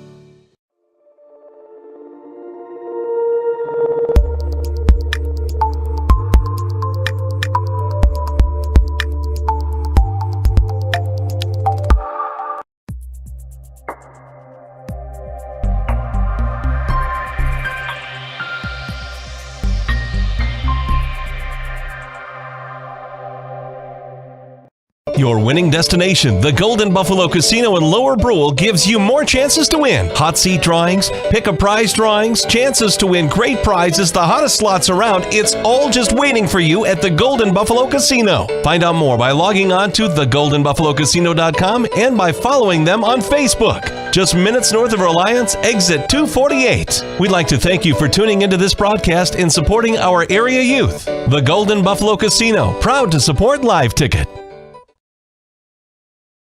Dosey's Signs in Chamberlain isn't your run-of-the-mill sign shop. Todd and Doug take the time to listen to your needs and come up with an innovative and effective design to fit your budget and take your advertising to the next level. Dosey's specializes in any size or event sporting banners, storefronts and awnings, and letters or numbers for windows, vehicle boats, and enclosed trailers. Need something more flashy? We can do a vehicle wrap, illuminated signs, billboards, and LED lighting. If you can dream it, we can design and build it. Dosey's is a proud sponsor of local sports and communities activities.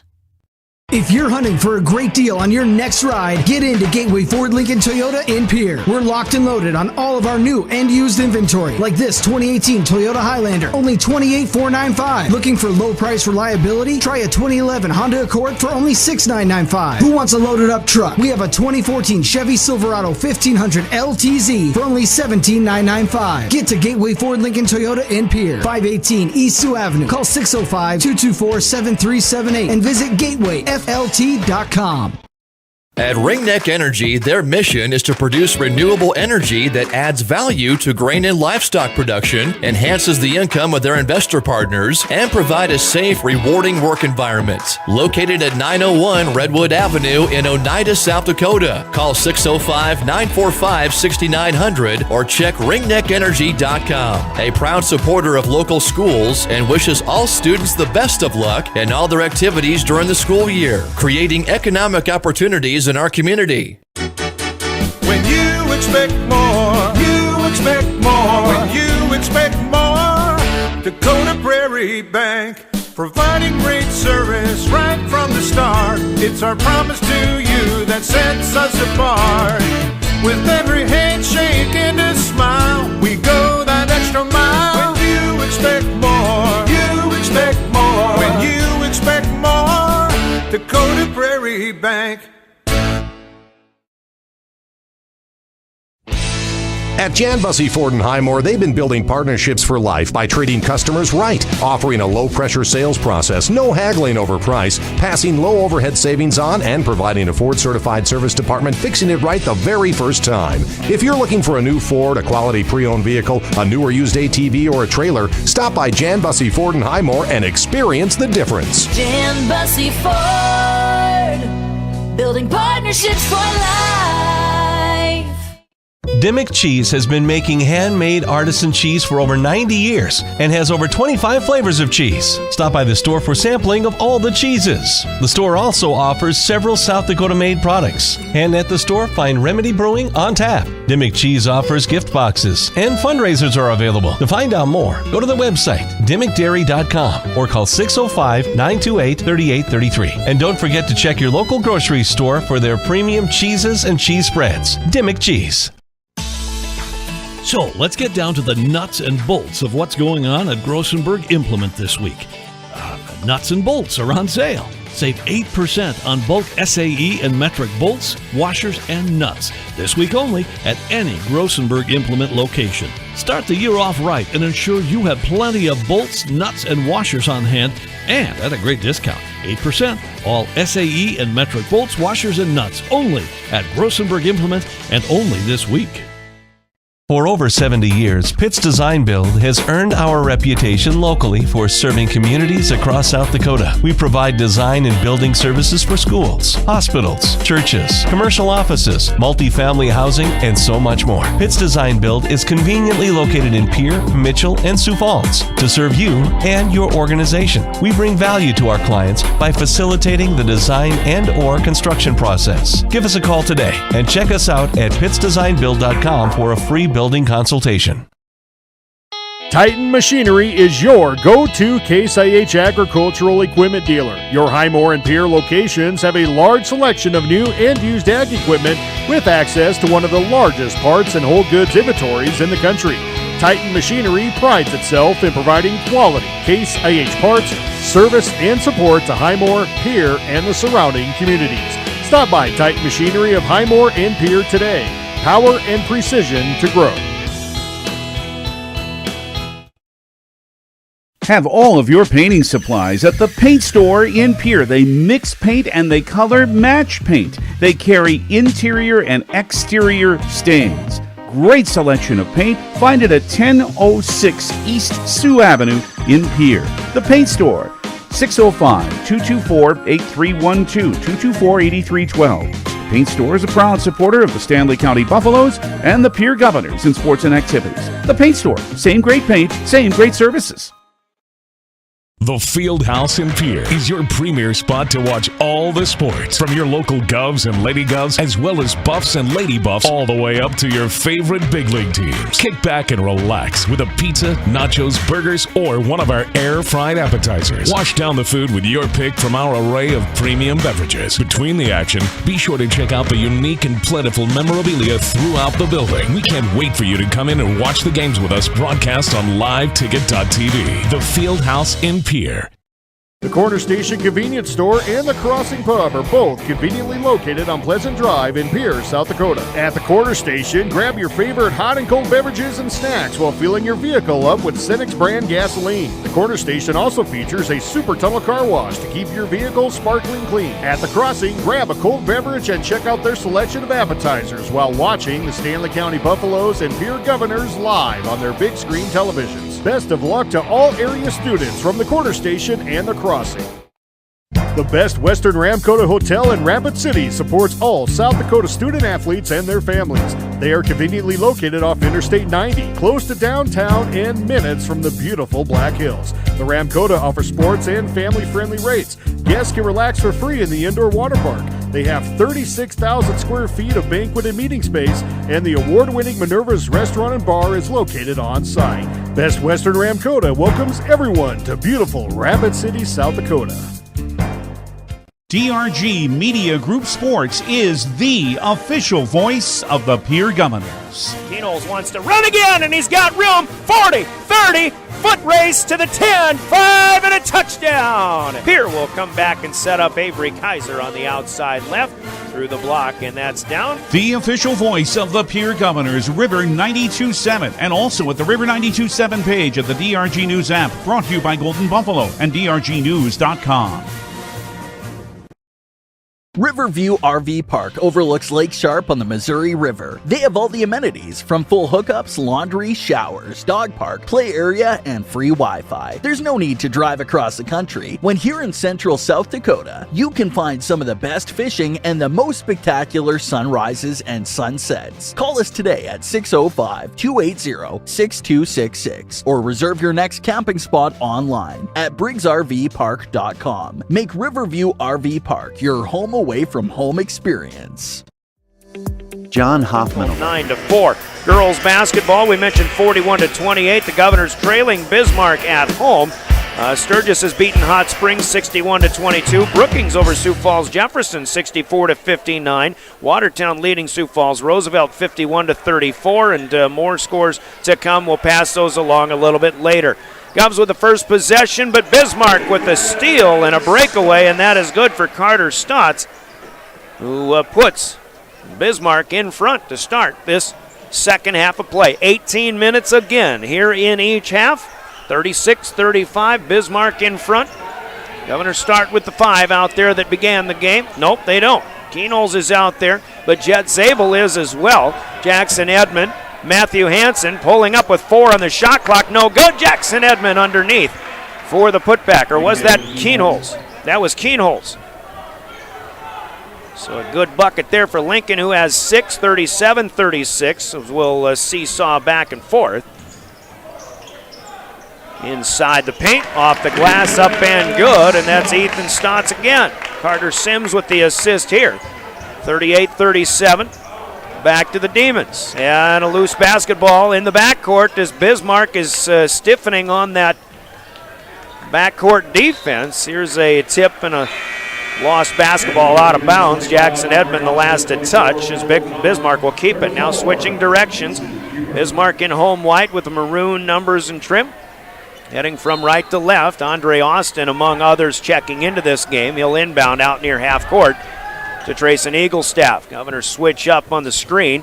Now back and on the move, Cole Johnner as he is fouled, apparently by Jacob Mayer. Governors foul, number 10, Jacob Mayer. And with a 1-point lead, Bismarck will go to the free throw line. 16:41 left here in the second half of play. Second personal from Mayer. Johnner gets a free throw with another one coming. So far, Bismarck has tried to get the ball in the hands of the supporting cast. More so than perhaps Trayson Eaglestaff. Johnner does the job, 2 for 2. A Bismarck lead of 3. Keenholz up high for Edmond. Basketball saved by Hansen. Pierre's got to hurry it across now. Keenholz up across to Edmond again, and 10-second violation. Well, the shot clock does say 19.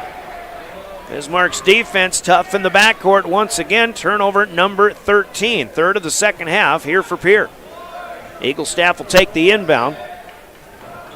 16.5 left, second half, and Eaglestaff is forced to the sideline. He will step out of bounds, trapped by Edmond and Zabel.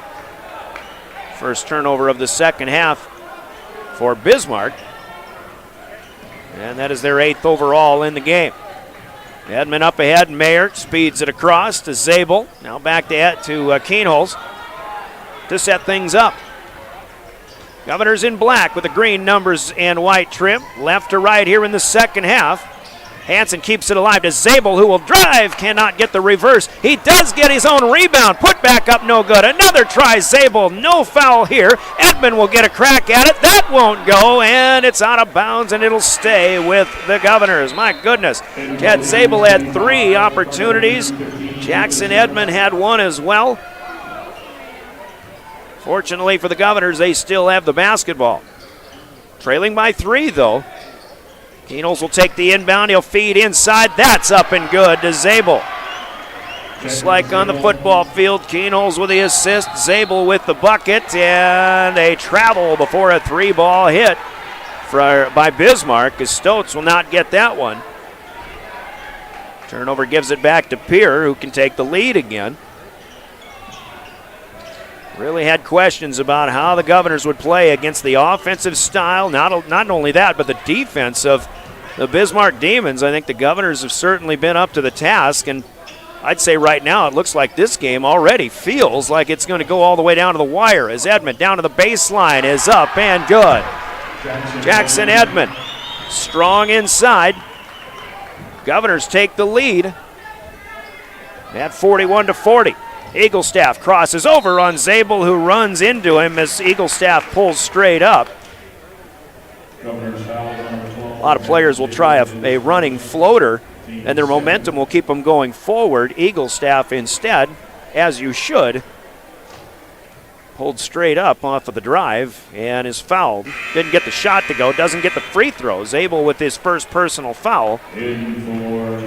Second for the Govs as a team. Edmond will check out. Christian Bush is in. Jacob Mayer is out for Cade Kaiser as well. Eaglestaff does not get the second.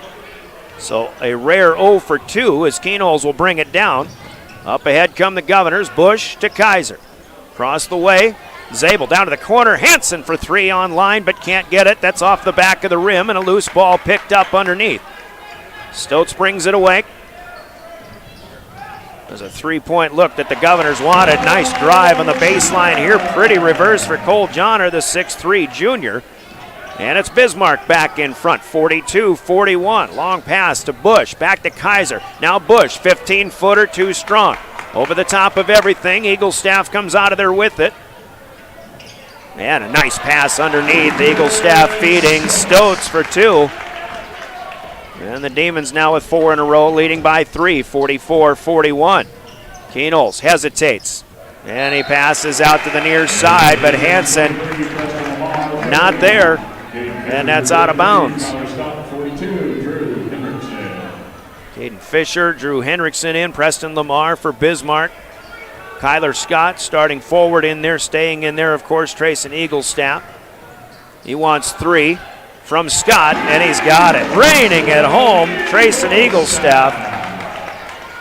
First 3 of the second half, and we have a timeout called by the Governors.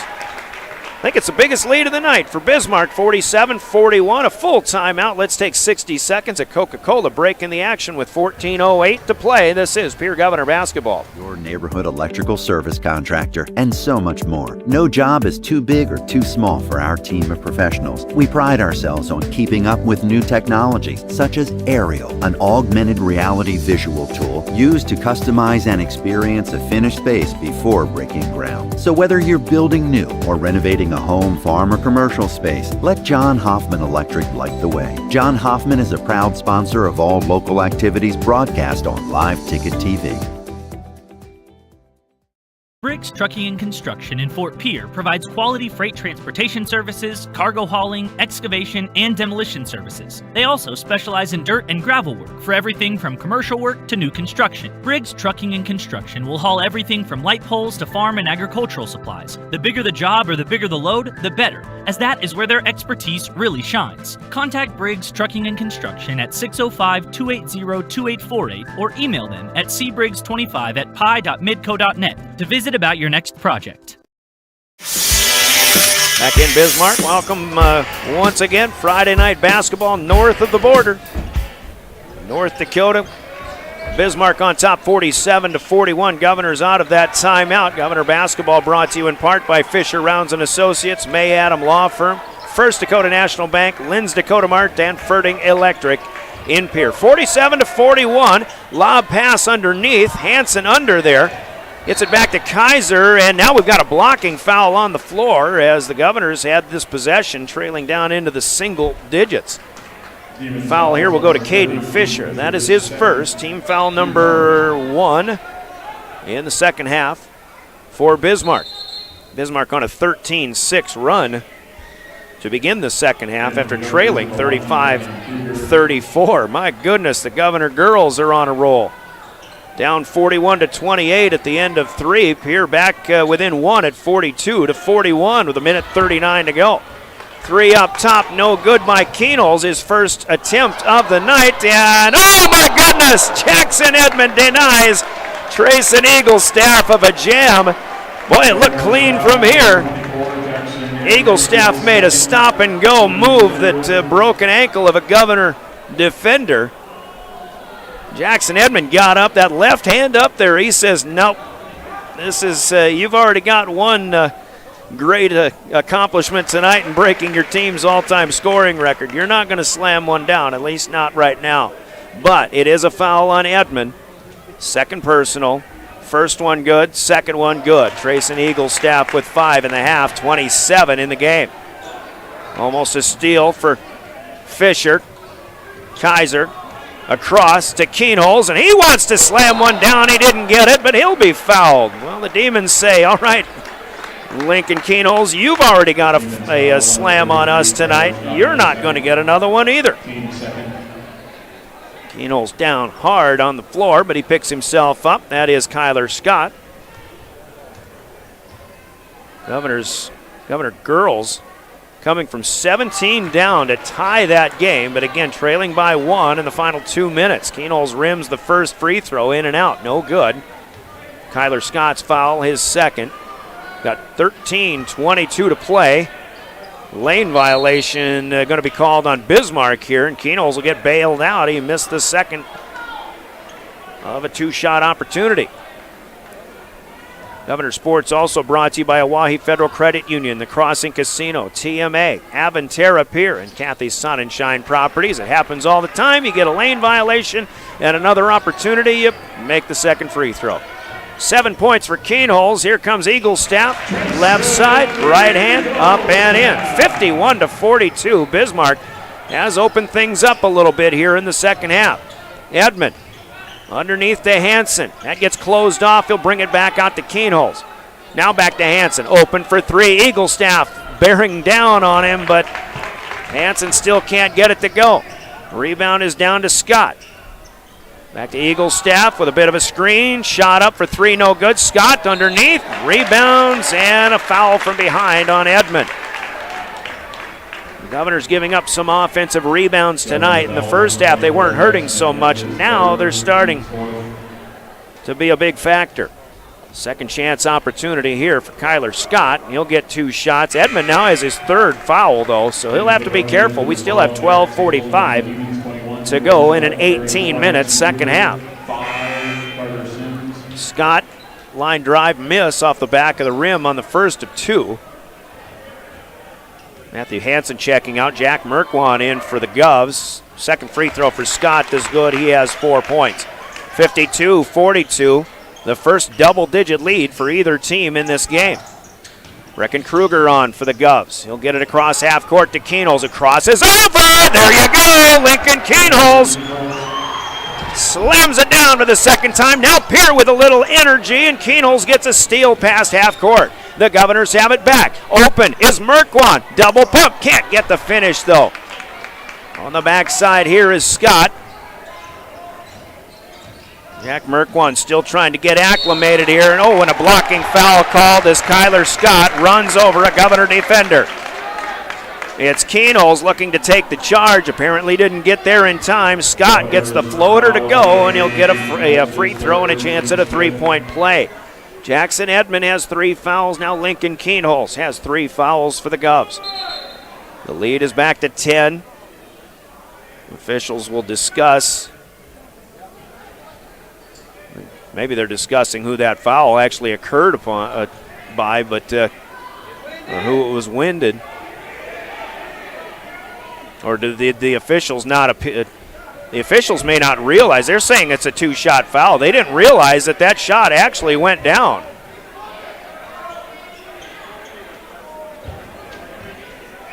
Well, it was. This is interesting. The basket was good. And now a missed free throw here by the shooter, Kyler Scott. So we're going to wave off that made basket. Unfortunate here for Bismarck. Brianna Kusler may be wondering what's going on here as well. Kyler Scott misses both. What a break for the Governors. Rebound off of the miss down to Jet Zabel. Bismarck will foul. Bismarck still leads by 8, 52-44. Foul here is the first personal for Carter Hankey, who just checked in. Merkwan finds Zabel. Governors will get it across. Zabel just traveled with it. He got caught up in the air and looking for somebody to throw it to. That's what that Bismarck trapping defense in the backcourt does. The one team that this reminds me of, that trapping, that hustling defense in the backcourt, as Eaglestaff drives, can't get the layup, but Carter Sims is there in the middle of the lane, smallest guy on the floor with a putback. As again, Bismarck defends in the backcourt. I was going to say, the one team it reminds me of is the great teams of the Sully Buttes Lady Chargers. Those years of Mark Seffner and coaching Caitlin Lamb, Alexis Yackley. We're going to have a foul here off of a miss and a baseline attempt by the Governors. Merkwan rimmed one in and out. And going after a rebound, commits the foul. That'll be Jack's second. Team number 6 now for the Governors. Bismarck with 3 fouls. The Demons lead 54-44. 11:28 to go, second half. And the Governors will back off on defense here as Eagle staff will bring it right to left across the timeline to George Gillette. Now on the move here, Quinn Hafner with a nice pass on the cut underneath. It's up and in for Cole Johnner. Sometimes Bismarck makes it look tough. Sometimes they make it look easy, and that was one of the easy ones there. Keenholz and Merkwan get it across the timeline. Keenholz loses the dribble, knocked away from behind, out of bounds underneath. A 12-point advantage now for the Demons as Andre Austin will check in. Kruger looking to inbound. Keenholz has it, left wing. Eagle staff staring him in the face. There's a screen, but Keenholz gets doubled up, and now as he tries to pass across the way to Bush, it's tipped and taken away. Picked up by Johnner. The Eagle staff will work with it. Top of the key, driving, left hand, and boy, there's a block in there. Didn't see who got it, but now the Demons will lose it out of bounds. Good defense here by the Governors. That might have been Brecken Kruger with the good hands play. Maybe Christian Bush in there as well. Inbound comes to Keenholz, up ahead to Bush. Now Merkwan back to Bush on the left wing. Govs set it up. Here's offense. Going stale a little bit. Merkwan quickly to Zabel. Tipped pass. Eagle staff saves it. Go in! Oh, it almost went in. And looking for a steal is Zabel. It was Bismarck taking it away as Johnner came down with a loose basketball. Trayson Eagle staff saved it here on the near side. He flipped it behind him up in the air, and it almost looked like it could go in that Governor basket, but Johnner down with it. Zabel called for the foul, and the Governors have to figure out a way to change the momentum in this ball game right now. 10:21 to go. 56-44. They trail by 12, and at the free throw line is Cole Johnner of the Bismarck Demons. First of a 1-and-1 is up and good. Johnner playing well here in the second half. He's got 7 points, all since halftime. Second one is also good. So the lead continues to grow now, 58-44. Governors led 35-34 at the end of the first half. There's a nice pass underneath, pump fake, Bush. The shot is up and good. The feed to Lincoln Keenholz. Christian Bush, who scored the first basket of the game, finally has his second. And now a tip and a takeaway. Edmond up ahead, Keenholz, jam number 3. Jackson Edmond with the steal, Lincoln Keenholz with the fine finish. Governors with 4 in a row, back within 10. Here's Eagle staff, pull-up jumper, baseline. That is why he's going places after high school. A beautiful pull-up jump shot for Trayson Eagle staff, 60-48. Keenholz will set it up, high post here, Edmond. Back to Keenholz. Eagle staff denies. There's another one. Oh, Keenholz couldn't get that one. The follow, though, is good. Lincoln Keenholz starting to shine. He was sitting on the bench for a while in that first half, but now he's got 9 points in the second half, 13 in the game. Here's Eagle staff with the floating left-hander. That is up and good. 62-50. 9:10 to go as Jacob Mayer will bring it across the timeline. Loses the dribble, but picks it up. Hansen. Bush open. Underneath. It's good for 2. Now we're starting to see some examples of what Bismarck will be okay with giving up. They'll let you have some high percentage shots. They just want the ball back. Eagle staff, another left-handed floater. This time is no good. Keenholz will rebound. He needs help. Coming to get it is Hansen. Oh, and he just got leg whipped by Cole Johnner. Foul in the backcourt. Cooler heads prevail. Johnner helps Hansen up. No harm, but there still is a foul. That'll be the second. 62-52 our score. 4 for 4 on the swap for the Demons on that play stoppage. Caden Fisher is in, Preston Lamar, Kyler Scott, Drew Hendrickson. Still in there, of course, Trayson Eaglestaff. Here's Edmond at the left corner of the elbow. Should say, Keenholz, some nifty moves. Leaner, up no good, and he'll be the last to touch. This one will go out of bounds. It'll be Demon basketball. 8:23 left in our second half. Girls' game should be coming down to a close. Here's Scott for three. That's no good. It'll dance across, and it's pulled down by Hansen. A miss for Kyler Scott as Bismarck will knock another one away and out of bounds.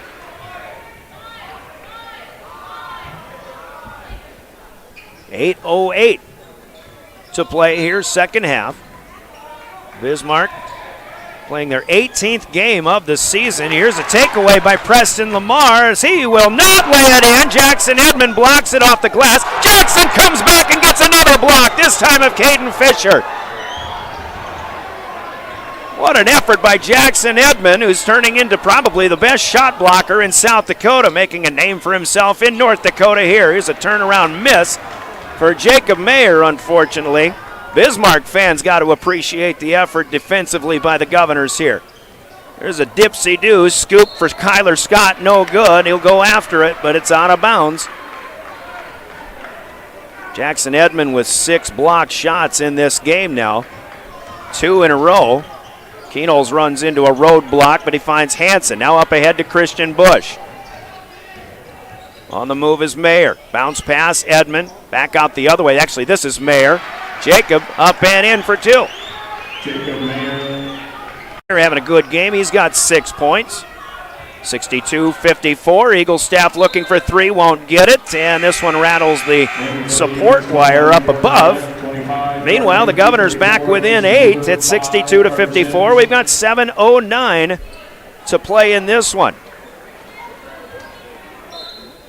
The final is in from Riggs High Gym. The Governor girls with a furious comeback. Down 17, they came back and tied, but Bismarck pulls it out 48-44. Here's Christian Bush. Right elbow with it, Matthew Hansen. Reset for Jacob Mayer. Shot clock to 15 on a 30-second allotment. Here's Hansen from Bush, right wing, left with space. In and out, no good. Boy, the Governors cannot hit threes. They haven't attempted it, a whole lot of them. They want those inside shots with a higher percentage. Carter Sims stops his dribble. He'll find George Gillette on the move. George Gillette can't get that one to go,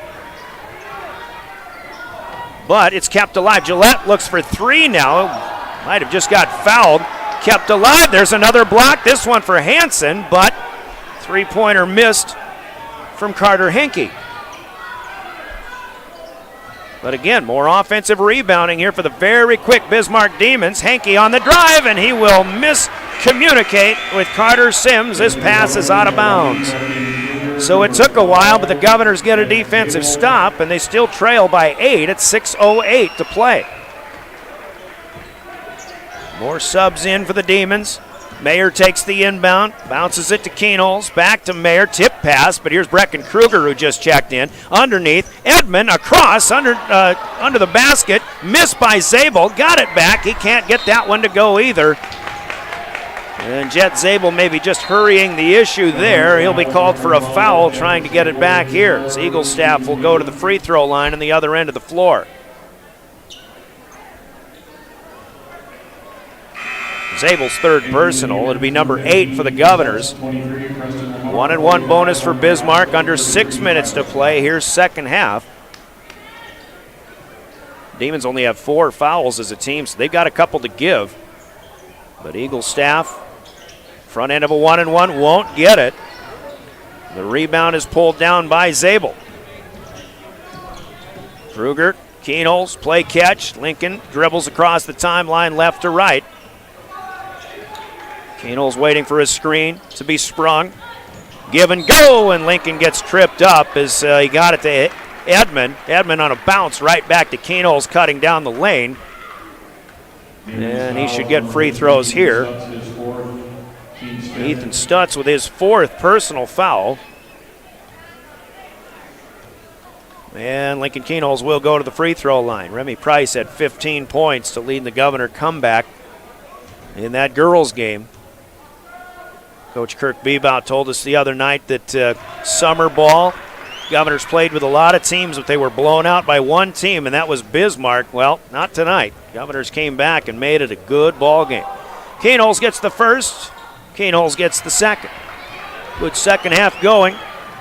11 in the half, 15 in the game for Lincoln Keenholz. The Governors are within 6 at 62-56. Crossover. Eagle staff, long 2. It's good. Yeah, you can score like that if you play college ball. That's Drayson Eaglestaff.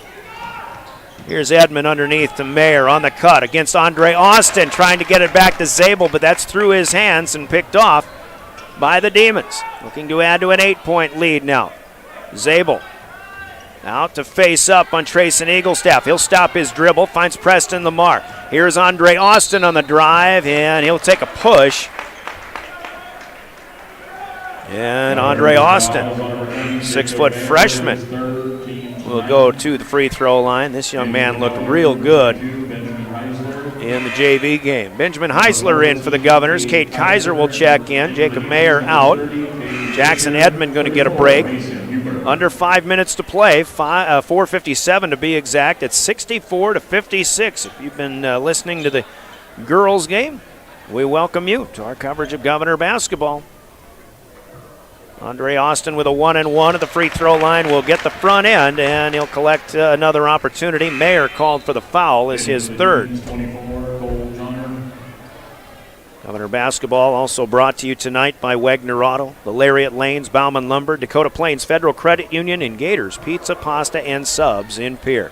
Second free throw, no good. Keenholz, as that one rims in and out, will come down with the rebound.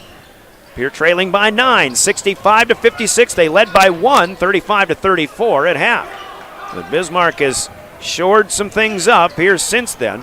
Keenholz on the drive, pulls up, comes up short, got his own rebound, pump fake, and it's up and in as he got Eaglestaff up in the air.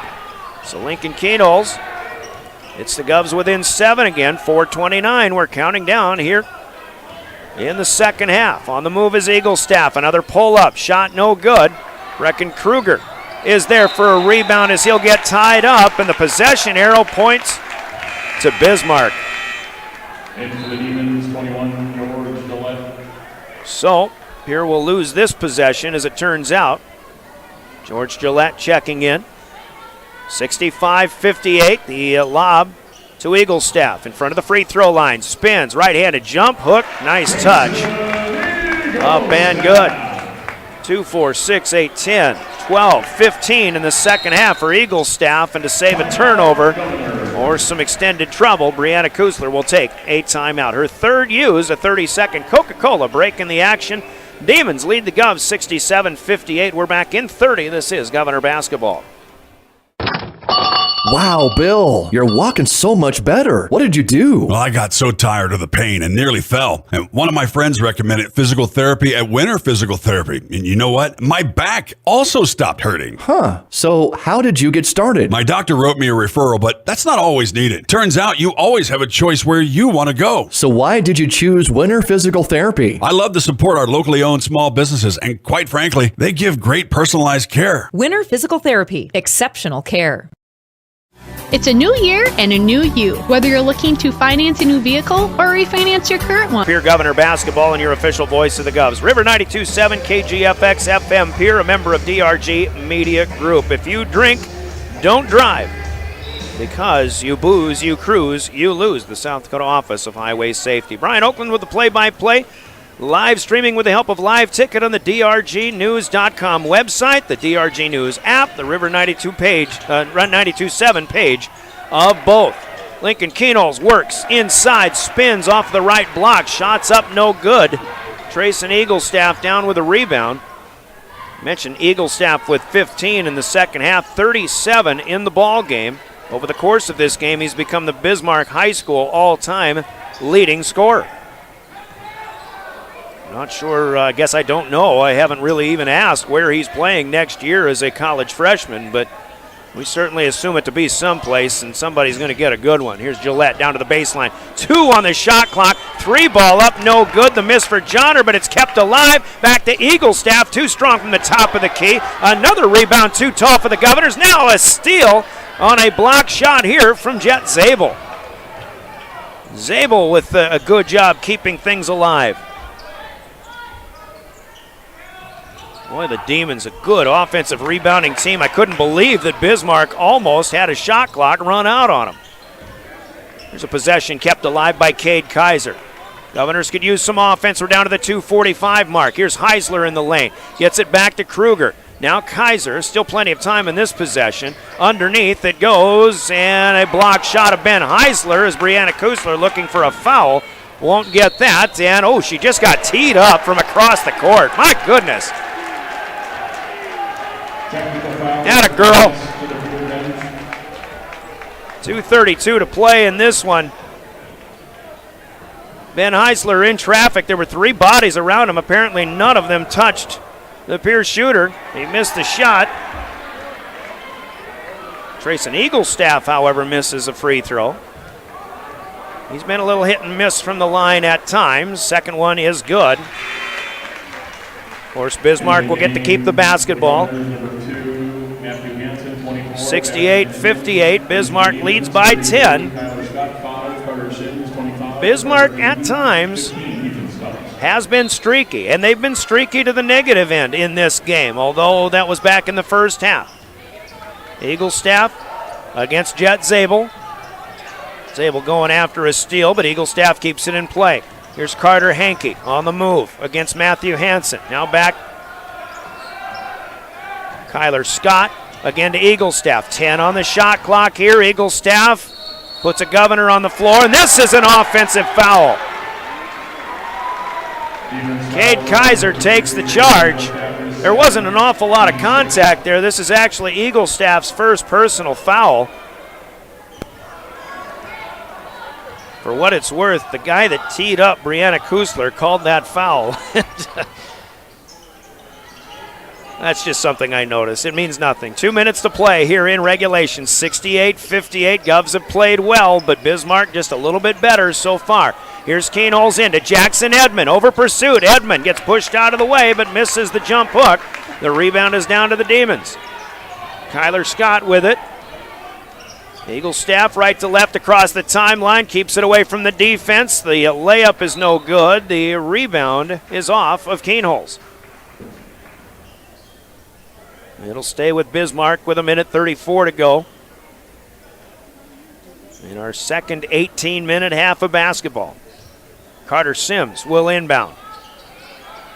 Zabel holding hands with Trayson Eaglestaff. He lets go. Eaglestaff has it out near half court.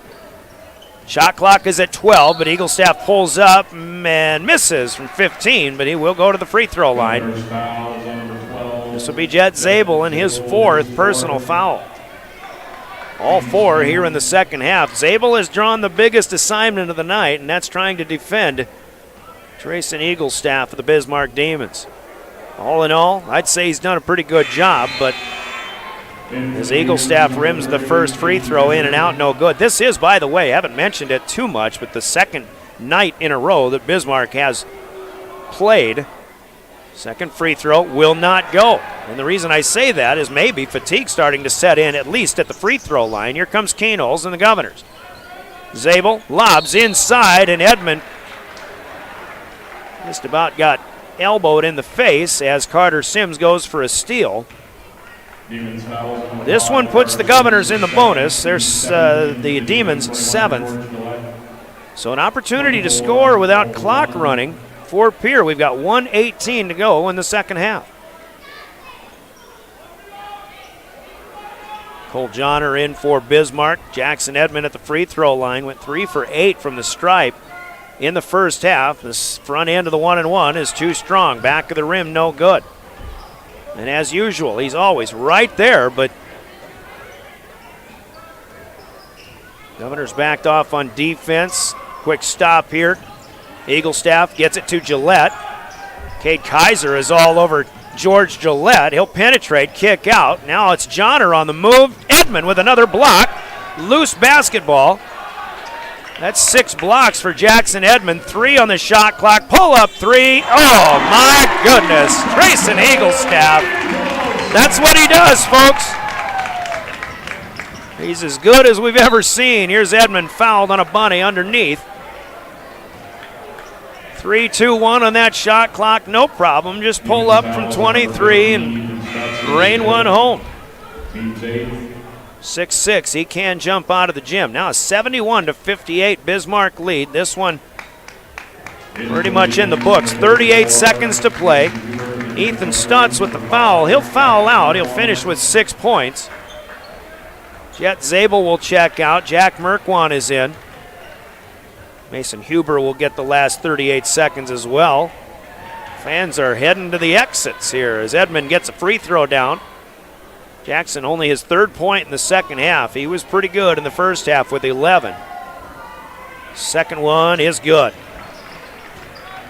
So 15 points for Jackson Edmond. Governors came to play tonight, but again, Bismarck and that high-powered offense just a little bit better. 30 seconds, count it down. 71-60 our score. Eaglestaff to Johnner. Pierre not trying to foul.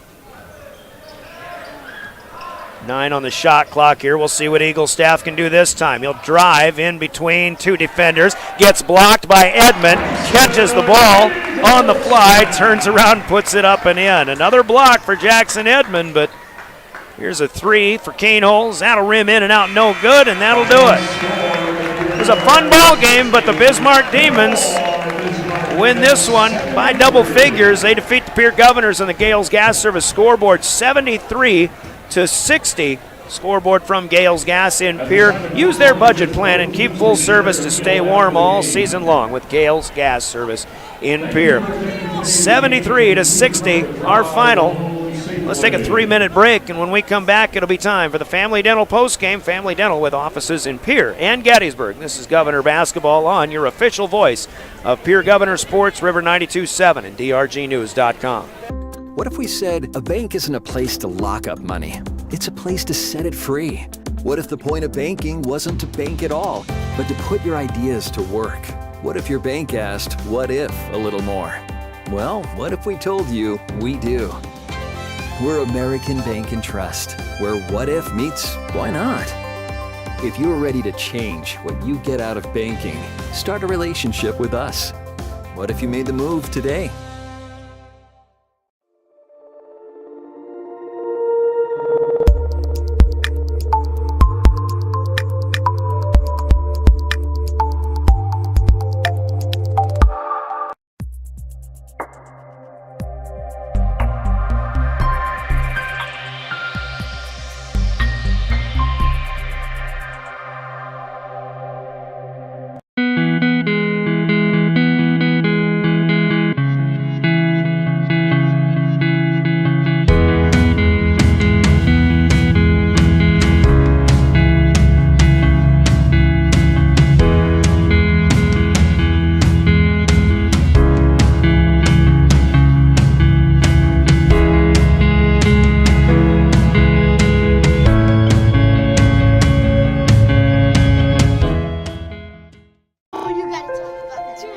Innocence of youth.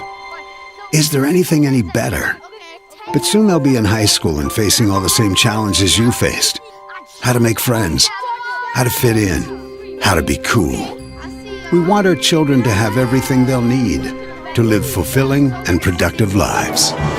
Make sure the kids in your family are among the more than 57,000 participants here in South Dakota who take part in high school sports or activities.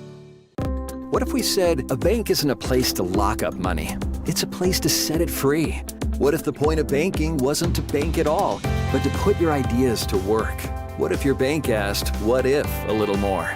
Well, what if we told you we do? We're American Bank and Trust, where what if meets why not?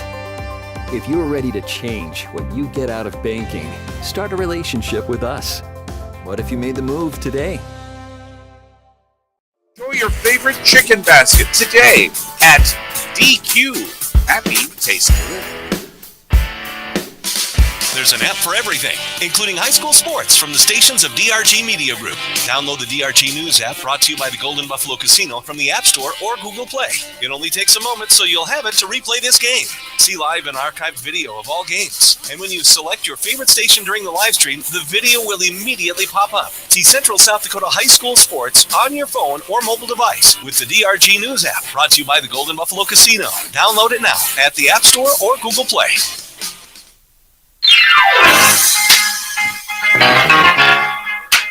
Well, the rivalry is back in officially, but the Bismarck Demons, who won the last two basketball games in this rivalry in 1999 and 2000, are keeping the Governor's Cup, and the Governor boys will have to keep that Buffalo skull that remains at the Riggs High School Library at least for another year. Final in this one is 73-60. As Bismarck wins this one. Again, the Governors led 35-34 at the end of the first half of play, but it is Bismarck with the 39-25 advantage in that second half. And even though the Governors were playing pretty tight with I think the defensive scheme was pretty good. This will be one of the lower point outputs. One of the lower point outputs for the Demons this year as they're announcing the girls' score as a 4-point win for Bismarck at Riggs High Gym. That one on KGFX. That was a good ball game as well. And I think Governor fans were entertained a little bit, but still, this is one of those games that I think the Governors would certainly. Looking back on this, probably feel they had an opportunity to win. They just couldn't make enough plays, I think, in that second half. And you really got to credit the Bismarck defense. They came out, they made the adjustments after halftime, and the Governors, I just think, were a little bit, maybe a step behind, if you want to call it that, in that second half. The turnovers were still coming, even though they had more turnovers in the first half. But I think Pierre themselves just wasn't making the plays in that second half like they were in that first half of play. So they end up coming up 13 short in this one. Pierre, who shot 14 of 24 in the first half, goes just 10 of 32 in the second half. And again, we'll credit that Bismarck defense for making that shot percentage drop dramatically. Overall, 24 of 56 unofficially on the game. Only 1 of 8 from outside the arc. Now, the Governors on a lot of nights will try to shoot a lot of three-pointers. Tonight, I think they really wanted to, in trying to slow Bismarck down, you've got to slow your own offense down. Make sure you're looking for the inside shots and the higher percentage shots. So Pierre didn't shoot a lot of threes, again, by design, but they were just 1 out of 8 this evening. They do go 11 of 19 from the free throw line as 8 Governors score in this game. Lincoln Keenholz with 13 in the second half will finish with 17. 3 emphatic dunks tonight for Lincoln Keenholz as we got to watch him fly a few times. Jackson Edmond with 15 points to lead also. But 11 of those came up in the first half. Matthew Hansen with 9 points. All of those in the first half, however. Christian Bush will check in with 6. Jacob Mayer with 6 points. He played pretty well tonight, I thought. Next in line, Jet Zabel with 4. And Cade Kaiser with 2. Brecken Kruger with a free throw down. 60 on the board for the Governors. And for Bismarck, who struggled with their shot, 12 of 40 in the first half. They had a lot of offensive rebounds, a lot of missed putbacks. Give the Governors with a lot of credit in the paint, especially in that first half. And Bismarck changed things up a little bit. They can play a little bit of a slower pace when they want to, and we saw that at times. 14 of 28 in the second half. They'll finish 26 out of 68 in this basketball game, 7 out of 25 from outside the arc. Better than last night when they went 5 of 35 in struggling against Bismarck St. Mary's. Meanwhile, just 14 of 26 from the free throw line. But Trayson Eaglestaff, keep this name in memory, folks. He's a 6'6 senior. He wears number 52, and he's Brianna Kusler called him the best player in North Dakota. He scores 43 points tonight, hits 4 threes, but this guy literally does everything. We'll give him some. We'll give you some more unofficial other stats, rebounding and things like that coming up momentarily. But 43 for Eagles staff. Nobody else in double figures tonight, though. In fact, the Governors held their second highest scorer scoreless in George Gillette this evening, but Cole Johnner comes up with an 8-point night all in the second half. He had pretty good production after halftime. Ethan Stutz with 6 points, 5 points for Carter Henke, including a 3-pointer, 4 points for Kyler Scott.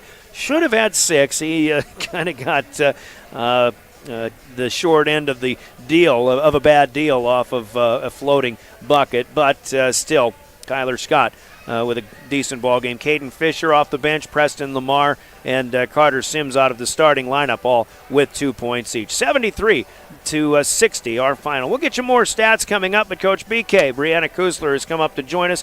Let's get her geared up. We'll take a 60-second timeout, and we'll be back with more of our Family Dental postgame. This is Pierre Governor Basketball. There's one place to watch Pierre Governors sports online, and that's liveticket.tv. GoGovs Live is where you can find Pierre Governors sports online. And the folks at Live Ticket thank all of the sponsors that help make sure this all brought to you for free. And if you'd like to sponsor Pierre Governors sports, just call Live Ticket at 833-605-LIVE. That's 833-605-LIVE. Pierre Governors sports. Watch them online with Live Tickets. Chances are you're overlooking a big energy thief in your home or commercial building.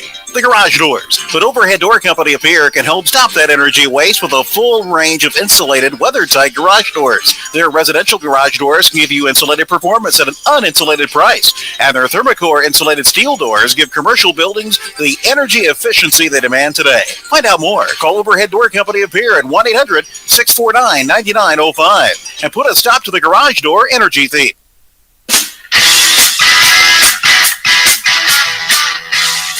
Well, we're back in a fun ball game here in Bismarck tonight, but the Governors do come up short. We're with Coach Brianna Kusler to talk about it in our Family Dental post game. Coach, just off the mic, one of the last things we said, you said was this had to be one of their season lows, and I was kind of studying their schedule and a lot of stats about this Demon team before we made the trip, and I'd have to agree. I don't know if they've had less than 75 points maybe once this year, but defensively, we come in and you want to, your key to success maybe was to take them a little bit out of their element and slow things down just a little bit and, hopefully lull them to sleep at times. I think there certainly were times that was the case. It was a well-played game, but they're just a little bit better tonight.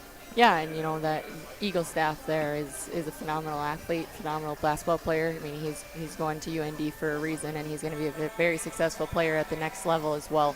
I thought our guys did a heck of a job. I think we just had a couple stretches there where we struggled offensively to put the ball in the hole. But really, I thought from as far as game plan execution, our guys did what we asked of them, and that's something to be really proud of. The effort was there, and Eagle staff 43 points, and there was a lot of, by looking at that, you're like, oh my goodness, did they just let him go? But holy smokes, Jet Zabel worked his absolute butt off tonight and made it miserable for him, and he's still, that's just how good he is. And really, you look across the board, nobody else really did much for them. And I thought that we had really solid balance and got a lot of kids involved, and defensively we were really intense. You could go both ways as far as calls go, but regardless, I was really proud of the effort that we had. I think in the first half you had the recipe for what it takes to beat this team, and again, it goes back to the keys to success, slowing the game down a little bit. I made a comment about how you're not shooting threes because you want to keep the high percentage shots coming and use more of that shot clock, maybe mostly to take them out of their element. But what defensive adjustments do you think they made? They seem to have a little bit more fire and energy after halftime, and I think that's where the change came, and this game turned in their favor. Yeah, I think that they did a good job of adjusting on Jackson inside and making it really tough for us to pass it in, and they helped off. And then, I thought we had good looks. We made the adjustment to ball fake in and then pass out and hit the open guy. And, it's the game of basketball. Sometimes it doesn't bounce your way, and there were a couple really good looks that I thought we had where, we certainly didn't want kids to not shoot. When you're open, it's those early possession shots that we want to limit, and I thought that we did a good job of that throughout the night. And then we just had a couple stretches, like I said, with no scoring, and it's tough to beat a team like this when you have those stretches. But again, I thought that as far as an execution goes, we were pretty solid. This is one of those games, though, I think, where you talk about your intensity, and when things are going well, you've got that intensity. We saw that in the recent wins that you've had, and once again, as we've said it before, you'll hope this is what carries over into the next game and the rest of them after that. Absolutely. I mean, we bring this same intensity and the execution and just the sharing of the basketball like we did tonight. And against, we talked about it in the locker room afterward, I fully believe that we can compete with anybody in the state of South Dakota if we do what we did tonight. But it shouldn't take a game with the cup on the line or whatever it is to get up. We've got to get up for whoever we play. And our next opponent, Brookings, their record doesn't show what they're capable of doing. It's a AA school. We've got to get ready, and we've got to bring this same intensity regardless of who we're playing. Yeah, and you have to prepare for that game because you get back to ESD basketball, and if we're scoring in the 40s and 50s, now you're the team that doesn't want to get lulled to sleep, so to speak. And again, 32 minutes. You get back to playing 32 minutes and play a complete game. That's what you're looking for. Yeah, absolutely. We'll get back to work on Monday and be able to have a few days to prepare for Thursday, Friday. And but again, two ESD matchups. AA doesn't matter who you are. It's anybody's ball game any night, and we've got to be ready to compete. How difficult was it to coach in the different circumstances with halves as opposed to quarters as we're used to playing, and you have to run people in and out of there, especially with the type of offense and even the type of defense you're going against? It was definitely a little bit different, having to kind of reframe your mindset as far as seeing 12 minutes left on the clock. You're like, okay, this is where now I got to really do some math here and make sure we're it seems minuscule, but those extra minutes, and especially with the pace that these guys play, we probably had to do a little bit more shuffling than usual. But I thought our guys responded well and gave a lot of effort when they were in there. They knew that we needed to rotate guys. There's not one person that could have just been matched up on Eagle staff all night. We had plenty of guys. Jet Zabel, we had Kate Geiser, Lincoln Keenholz. They all did a great job. Jet was predominantly on him and made him work. Now, 2 games. You got 4 games left in the season, 2 of them back-to-back Thursday and Friday. Brookings and Watertown. I guess one more final comment about the preparation for this week ahead. I think we really, take what we have gained from this, which is just the level of intensity that we have to play regardless of our opponent, and then continue to channel that into our practices and be able to respond with that intensity come Thursday. Coach, we're looking forward to it. We'll see you Thursday at Brookings, all right? Thank you. Brianna Kuzler, the Governor head coach. A loss for Pierre this evening, but still taking on one of the better teams in the state of North Dakota. I think you learn a little bit about what both teams are made of tonight. Got more to talk about in our post-game show coming up. Let's take a 2-minute break. We've got big plays of the game, player of the game to talk about as well, and we'll get you some more stats from a rebounding and other standpoint as well as our Family Dental post-game continues in 2 minutes. This is Governor Basketball.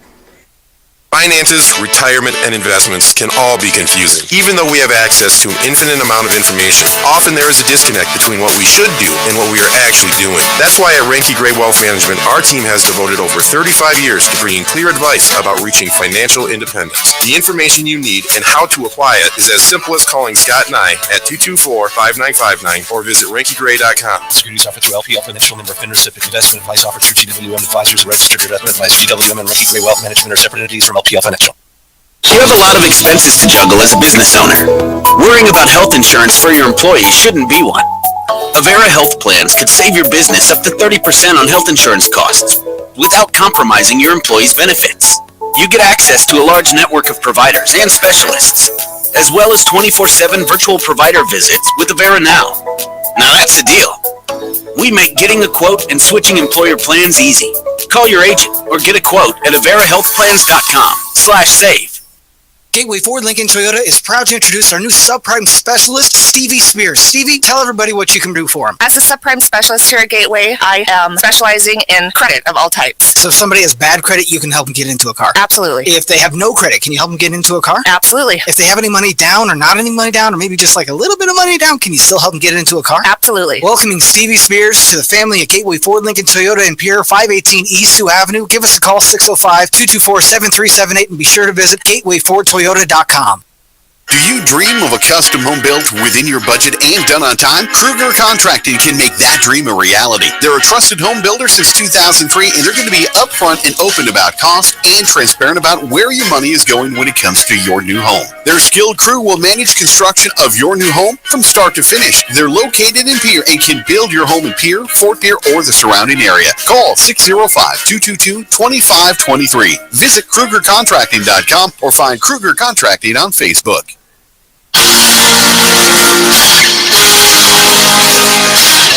Postgame continues as the Governors fall in Bismarck tonight, 73-60. Bismarck keeps the Governor's Cup for what will now be about a 25th year in a row. It's been 22 years since they played. There were two Bismarck wins before that, and they'll get to keep it another year, at least until next year. Bismarck will come to Riggs High Gym next season. And Bismarck won the girls' game tonight on KGFX, even though the girls from Pierre had a huge comeback, 17 points down. They tied it, but Bismarck wins it 48-44 with a 6-2 finish to that ball game. Other stats in this one, by the way, rebounding, it was Bismarck with a 38-32 advantage, 14-9 on the offensive end. Trayson Eaglestaff with 13 points to go with his 43. 13 rebounds to go with his 43 points in the night. Lincoln Keenholz comes up with a Governor lead of 10 rebounds. Jackson Edmond with 7. Pierre did turn the ball over 18 times, 13 for Bismarck. And the stat I like still, the Governors still distributing the basketball, 17 assists compared to just 7 for Bismarck. And again, unofficially, Edmond had 4 assists for Pierre but you had all kinds of people. I'm just looking at my stat sheet and guessing about 7 or 8 different Governors who had at least 1 assist in this game tonight. But 73-60, the final. There was just one tie, but we had 9 lead changes. Went back and forth early in that second half as the halftime margin was only 1 point. But again, Bismarck was the team that ended up pulling away with the win in this one. Give also 9 blocked shots to the Governors, unofficially 7 by Jackson Edmond. I wonder what his season total is, but just another thing to ponder there. But another good ball game inside, especially defensively for the Pierre man in the middle.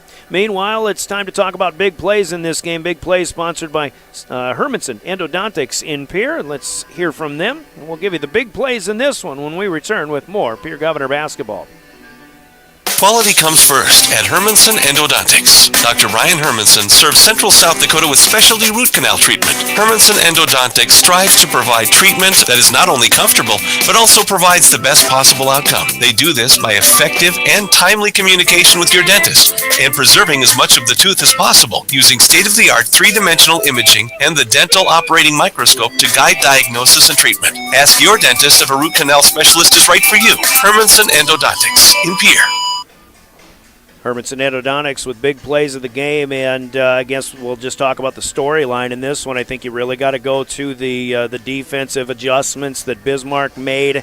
You know, they for a while in that second half, they kind of went away from Eaglestaff. They let others get involved, and Ethan Stutz and Cole Johnner had good starts in that second half. And, the Governors realized that maybe they've got to sag off a little bit of Trayson Eaglestaff, even though Trayson continued to do his thing. In fact, he had 21 points in the second half, 22 in the first half, so a very complete ball game for him as well. But it was defensively. The Governors just didn't find it as easy to make shots. Even though they got some close looks, some offensive rebounds, there were just more intensity and fire, I think, from Bismarck inside the lane.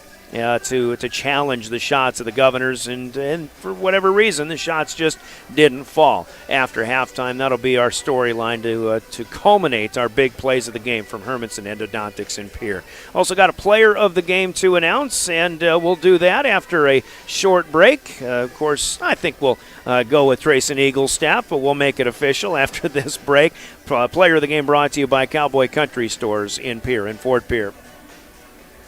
Anytime is a good time for Cowboy Country Stores. Fill up your tank and your stomach. February special at Cowboy Country Store on Harrison and Pierre and in Fort Pierre. Large dipper bowls, just $5 during February. Chicken dippers, mashed potatoes and gravy, and corn, just $5. Stop by Cowboy Country Stores for delicious foods. Breakfast starting at 5 a.m. with fresh baked pastries, regular and breakfast pizzas, coffees, and more. Convenience with a capital C. Cowboy Country Stores in Pierre and Fort Pierre. Well, in the losing cause, a big pat on the back. I think in addition to Lincoln Keenholz and his 17 points and 10 rebounds, Jackson Edmond with 15 points, 7 boards, 7 blocks, 4 assists as well. But, man, Brianna Kusler mentioned it, and we noted throughout the game, Jet Zabel did a heck of a job defensively, I believe, on Trace and Eagles staff, despite the scoring total. But Zabel, you had Keenholz, you had Hansen at times on that guy, and I think defensively, you did what you could against Trace and Eagles staff, and the rest of the crew for Bismarck couldn't be quite the factor that maybe they are against other opponents. But great job defensively, I think, and if I was going to keep it local, I'd say Jet Zabel, you'd get a player of the game shirt. He'll get one before we're done with this season, though, I firmly believe. But Trace and Eagles staff, 43 points, does shoot the basketball an awful lot. I think he shot 21 times inside the arc, and I've got him with another 13 attempts outside the arc. He made 4 of them, make it 5. Let's see, 5 out of 12 from outside the arc, and still a number of attempts inside the arc. He also gets to the free throw line. He was up and down from the stripe tonight, but man, 43 points, 13 rebounds. He's one of the state leaders in assists. I only got him with 2 assists in this game, but I only had Bismarck with 7 total there. But we'll get a T-shirt to Trace and Eagles staff, 6'6", and we wish him the best for the rest of this season and at the University of North Dakota. Thanks to Coach Kusler for giving us that bit of information. Trace and Eagles staff, our Cowboy Country Stores player of the game tonight from Cowboy Country Stores in Pierre and Fort Pierre. Well, let's take a final break. We'll wrap up some business, and we'll come back, give you the scores in South Dakota tonight. We'll look at upcoming action all on the way as we finish up our Family Dental postgame. Pierre Governor basketball here, River 92.7.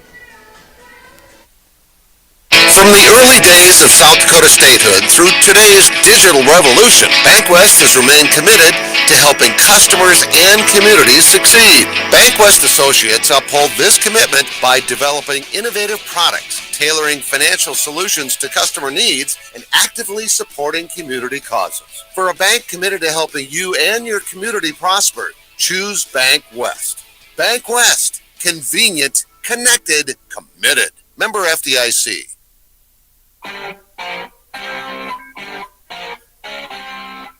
Final segment here in the Governor loss at Bismarck tonight, 73-60. Here are the scores. Boys basketball, Class AA in South Dakota, as Sioux Falls Lincoln defeats Brandon Valley 68-40. It was Sioux Falls Jefferson over Brookings 61-46. Again, the next opponent for the Governors is at Brookings. Sioux Falls Roosevelt a 30-point win over Watertown 81-50.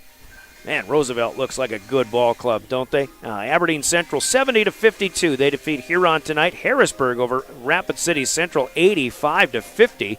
Yankton has defeated Rapid City Stevens 59-46, and O'Gorman by 2 over Washington in Sioux Falls 52-50. In girls basketball, as the Governor girls furious comeback comes up a little bit short, 48-44 in the loss to Bismarck. Other scores have Watertown leading at home over Sioux Falls Roosevelt 51-34 in the fourth quarter. Brookings gets a win over Sioux Falls Jefferson 64-59. Sturgis over Hot Springs 61-22. Huron, who we saw the other night, has defeated Aberdeen Central 45-34. It was Washington number 2 over number 1 O'Gorman in Sioux Falls, 60-46, the final in that one. So they've traded wins and losses with each other this season now. And a low-scoring affair, Rapid City Central defeating Harrisburg 35-29, and Rapid City Stevens wins at Yankton 59-27. For the Governors, it's the Brookings Bobcats. Our next opponent, the Governor Girls, have their game moved from Thursday. It is now Tuesday. It'll be here on River 92.7, 6:30 pregame from Riggs High Gym. We'll be on the air at 6:30 with that pregame and a 7 o'clock tip as the Governor Girls host Brookings, and then the Governor Boys go to Brookings on Thursday. And then with Friday games, both teams in action against Watertown. The Governors at home, the Governor Girls on the road. And also we've got wrestling coverage coming up as Region 3A Wrestling tournament action begins next Saturday. Speaking of other sports, the Governor Girls wrestling team is at Harrisburg for an invite tomorrow, and the Governor Gymnasts are competing as the individual portion of the state gymnastics meet at the Corn Palace in Mitchell tomorrow. Best of luck to all of them. And with that, we thank you for joining us as we remind you on behalf of the South Dakota Office of Highway Safety to think twice in case of ice as you're driving during winter driving conditions. Big thanks to Caleb, as always, for running camera here and making the long trip to Bismarck. Of course, to our gal, Heather Williams, back in studio for running the show in studio as well, and to you for joining us here. A fun night of basketball. The Governor's Cup rivalry has officially been renewed, but it is staying for another year here in Bismarck. Final score on the Gales Gas Service scoreboard: Bismarck 73 and the Governors 60. Bismarck 15-3 on the season as the Govs fall to 7-9. We'll speak with you again Tuesday night from Riggs High Gym, and the Governor Girls host the Brookings Bobcats here in your official voice of the Governors, River 92.7 and DRGnews.com. Have a great Super Bowl weekend, everybody.